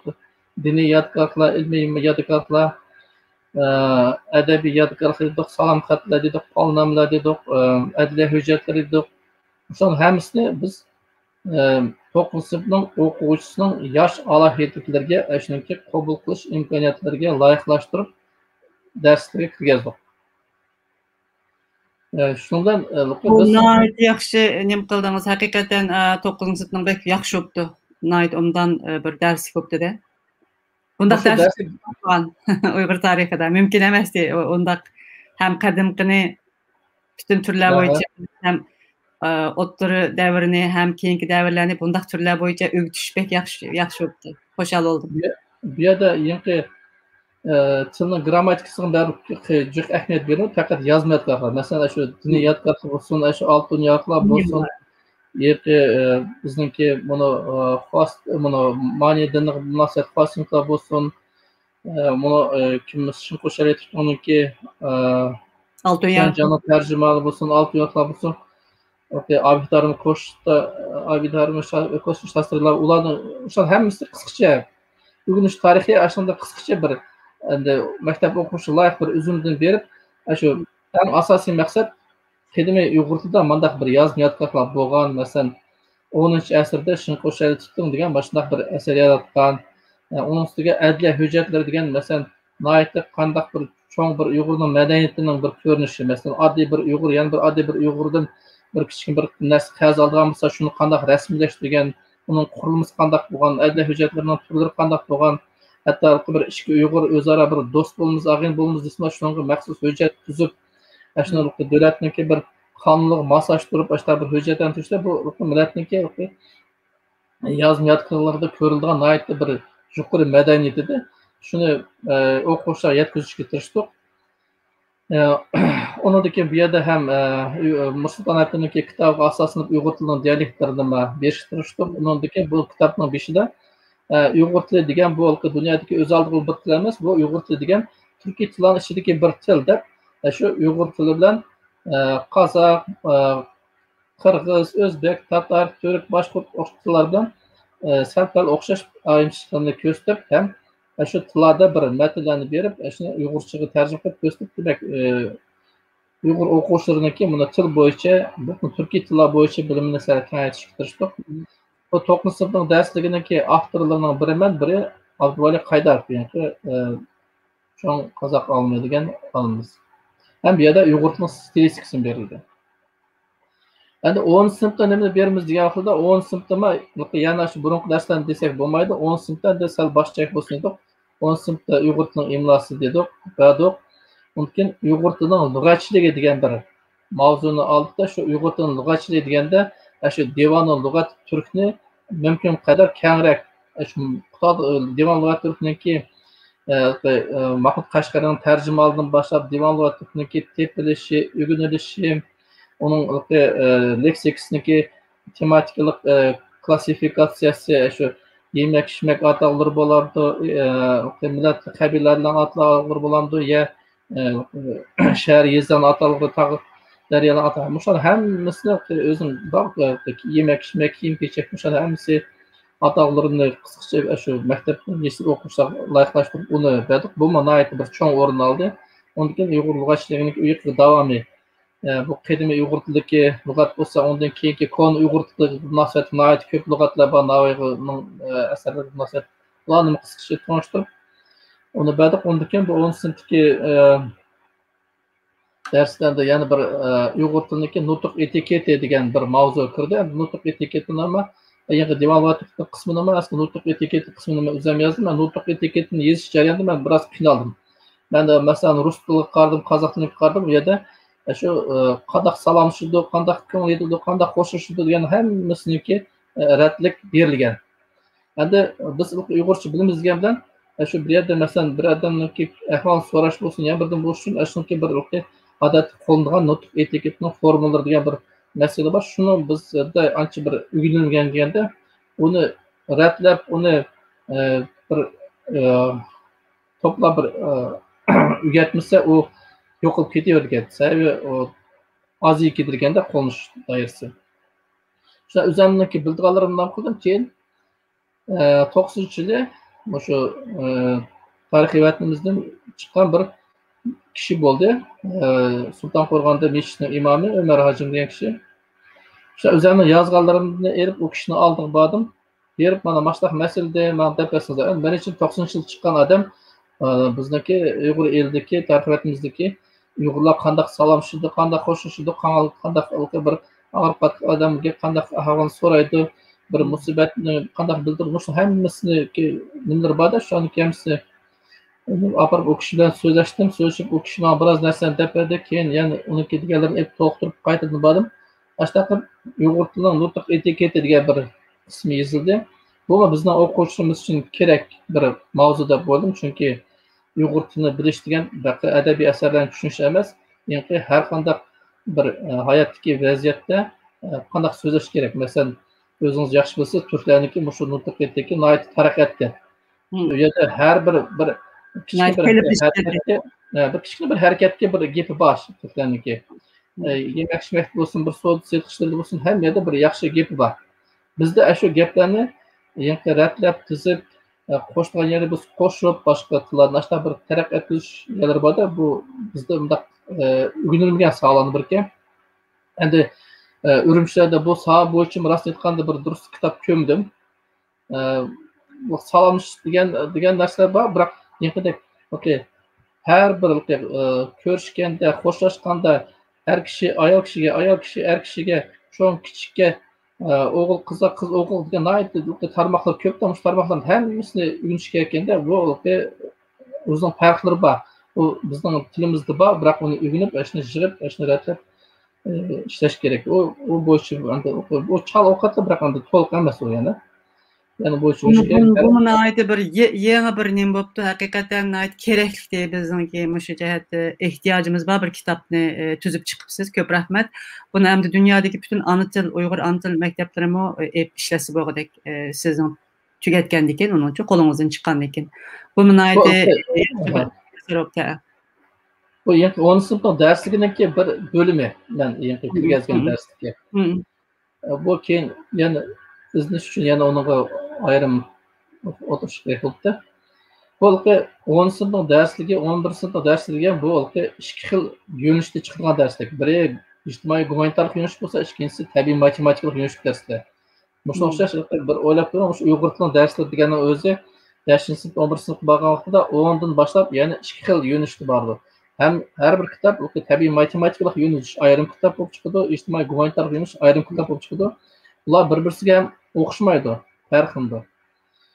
Ki 11 sinf kelganda nima berimiz yoqda ijtimoiy gumanitar yo'nalishga 11 sinfda biz yangi u yerda Valer Mahbir bilan Munavvar Yunusova avtorlik qildi. Bu yerda biz shu onomastika masalasini, Uyg'ur urf-odat leksikasini ko'proq beraylik deb, shu etnolingvistika, onomastika ko'proq ko'ngil bo'ldik.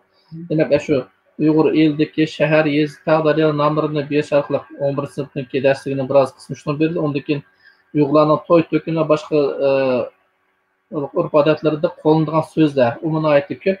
Uni o'rgansin dedik 11 sinfda shuni berdik. Bu bizniki yangi avlod darslari. Endi bunday qarsangiz, bu yangi avlod darslarida yana bir yerda aytib ketgan narsa bor. Bu shu 91-yil Qozog'iston mustaqillik olgandan boshlangan bir ish. Bütün derslerini qayta nashr qilish, yangi avtorlarni belgilash, u avtorlarning qalam haqqini berish, kitobning chiqimlari degan nihoyat ko'p ishlarda.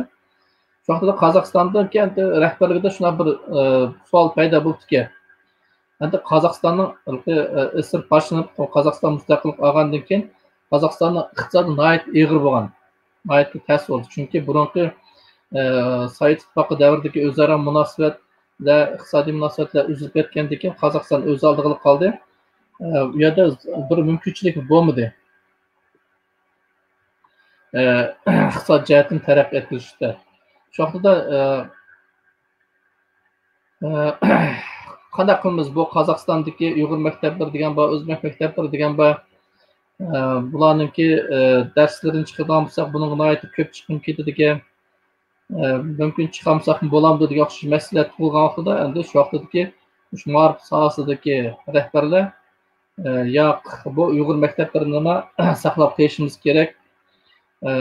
Endi iqtisodiy qiyinchiliklarimiz bo'lsa-mu, shu darslarni chiqarib, Uyg'ur tilida darslarni chiqadi. Endi Uyg'ur tilida darslar bo'ldi degan so'z, demak Uyg'ur maktabi bor degan so'z. Shu vaqtda Uyg'urcha darslar chiqmagan bo'lsa, yani Qozog'istondagi hozir iqtisodiy ahvoli tas bo'lyapti, o'zinglar ko'ryapsizlar. Biz xalqqa oylik maoshini yetkazmayotgan vaqtida bu dars degan biz uchun og'ir bo'lyapti. Qab bo'lmasa desa, balkim bizma unchiqmay qilishimiz mumkin edi, chunki nihoyatda tas vaqtlar bo'lgan. Biroq hukumat qancha tas bo'lsa-mu, shuni uzib qo'ymadi. Darsni chiqarishga bel bog'da shundan bizniki mavdama Uyg'ur maktablarimiz saqlanib qoldi shu vaqtda. Shu vaqtda shunaqa bir o'y paydo bo'lgan, qanday qilsak bo'ladi degan. Biroq shuni qiyinchiliklarga qaramasdan yana Uyg'ur maktablarini saqlab qoldi. Endi buni 2012-yildan boshlab yana bir o'zgarish bo'ldi. Endi bu qatamki o'zgarish endi bu cho'nqurroq bir o'zgarish bo'lib ketdi. Bilim berish mazmunini yangilash degan. Bu yerda darslarda, masalan, Uyg'ur tili darsligida grammatika degan birinchi masala emas, grammatika degan ikkinchi masala bo'lib qoldi. Bu yerda yangi tinshash, so'zlash, o'qish, yozish degan iqtidorlarni rivojlantirish degan masala qo'yildi. Bu yangi sal bir boshqacharoq darslarning qurilmini talab qilingan bo'ldi. Shuna hozir bizniki darsimizniki qurilma o'zgardi. Hozir biz boshqa darslardan o'qiydi bizning o'quvchimiz. Bayqaman degan yangi avlod darslardan ozroq bir narsani saqlab qoldik. Biroq u darsimizniki asosiy qismi endi u burungi darslar bo'lib, kon darslar bo'lib qoldi.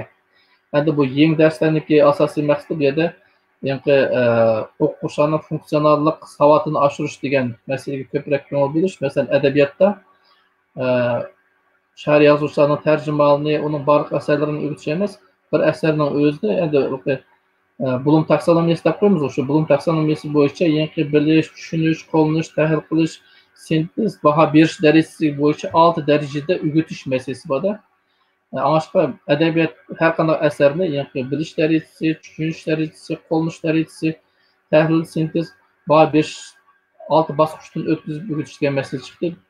Adabiyotni o'rgatishma, yangi adabiyot tarixini, adabiyot sha'ir yozuvchilarniki asardan to'liq o'rgatish emas, yangi o'quvchiniki ijodiy o'ylash, kreativ o'ylash qobiliyatini oshirish bo'ldi. Demak, adabiyot darslarining qurumi sal o'zgardi, tilniki ham o'zgardi. Chunki tilda yangi grammatikani ya boshqa emas, bu yerda tinshash, so'zlash, o'qish degan bor. Undan keyin leksikalik mavzular bor.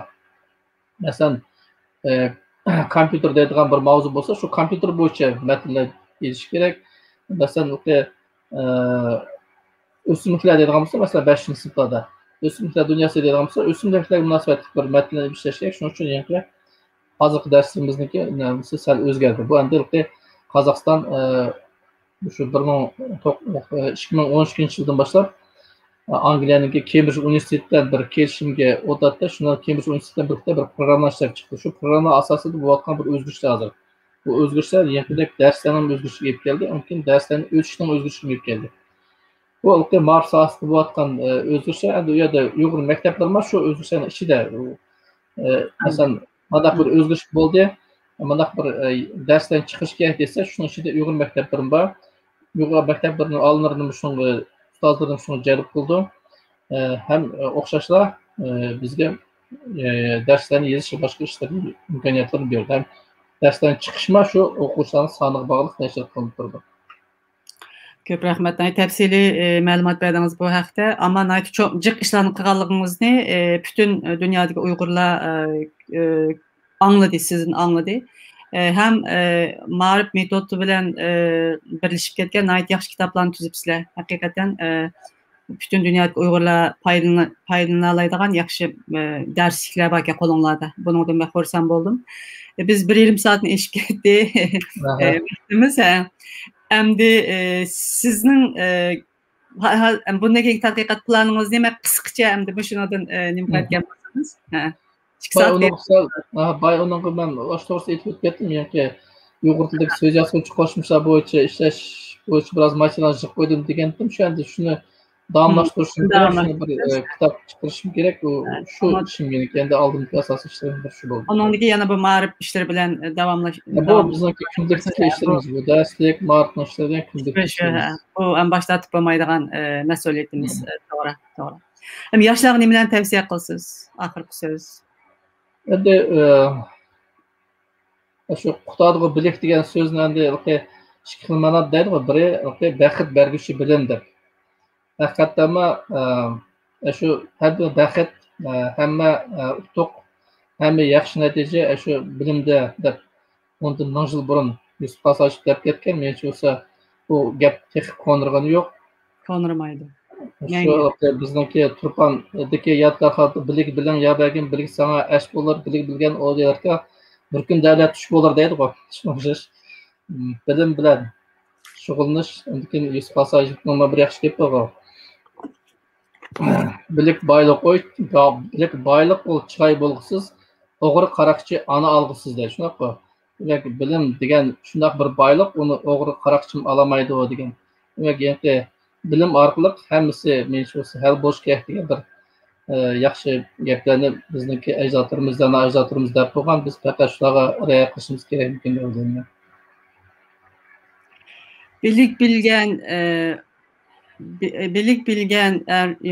Bilik bilgen erning beliga taş ko'rsansa qash bo'lur. Bilik sizning yanına altın qo'ysam taş bo'lur deb yana meningki oxirsida esim keldi. Mening siz degan she'rninki o 10-9 asrlarda Uyg'urlarninki bilimga bo'lgan pozitsiyasi shunday ekan. Haqiqatan. Bilimsizning yeniga altın qo'yib qo'ysang, bilimsizning yeniga altın qo'ysang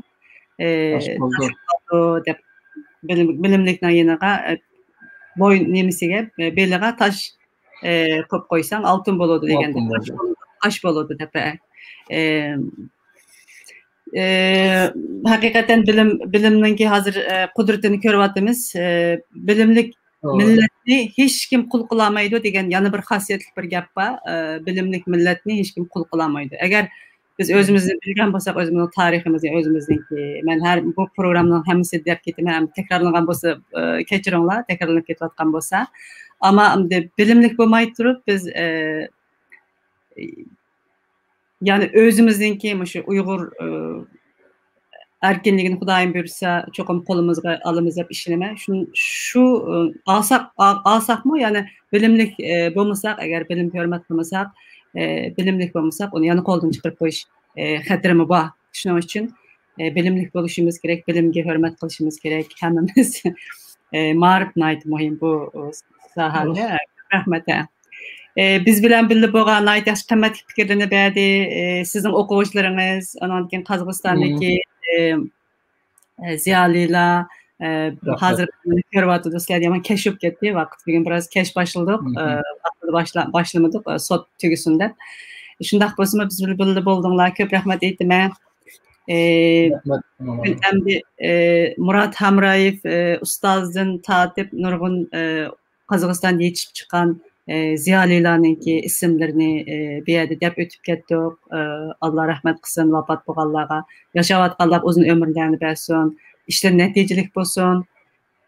Onun için sizin kimi naitdi tirişip tirmişip bilim yolunda Uygurlarning medeniyeti yolunda yaşagan 60 yılınız naiti şanlıq bir 60 yılını görüp ötdük. Onun için Qazaqstandaki Uygurlarninki qilatgan işleri, onun için ma'rifda duch kelayotgan ba'zi qiyinchilik hamma yerda bo'ladi ekan. Abiyam siz deb o'tib ketgandek hammish bizlarga agar g'ayrat qiladigan bo'lsak, bu qiyinchiliklarni yengalaymiz. Onun için Maynard yaxshi bir gapni yozdi. İsmini Gramzadir Grozi efendim bo'lishi mumkin deb o'yladim.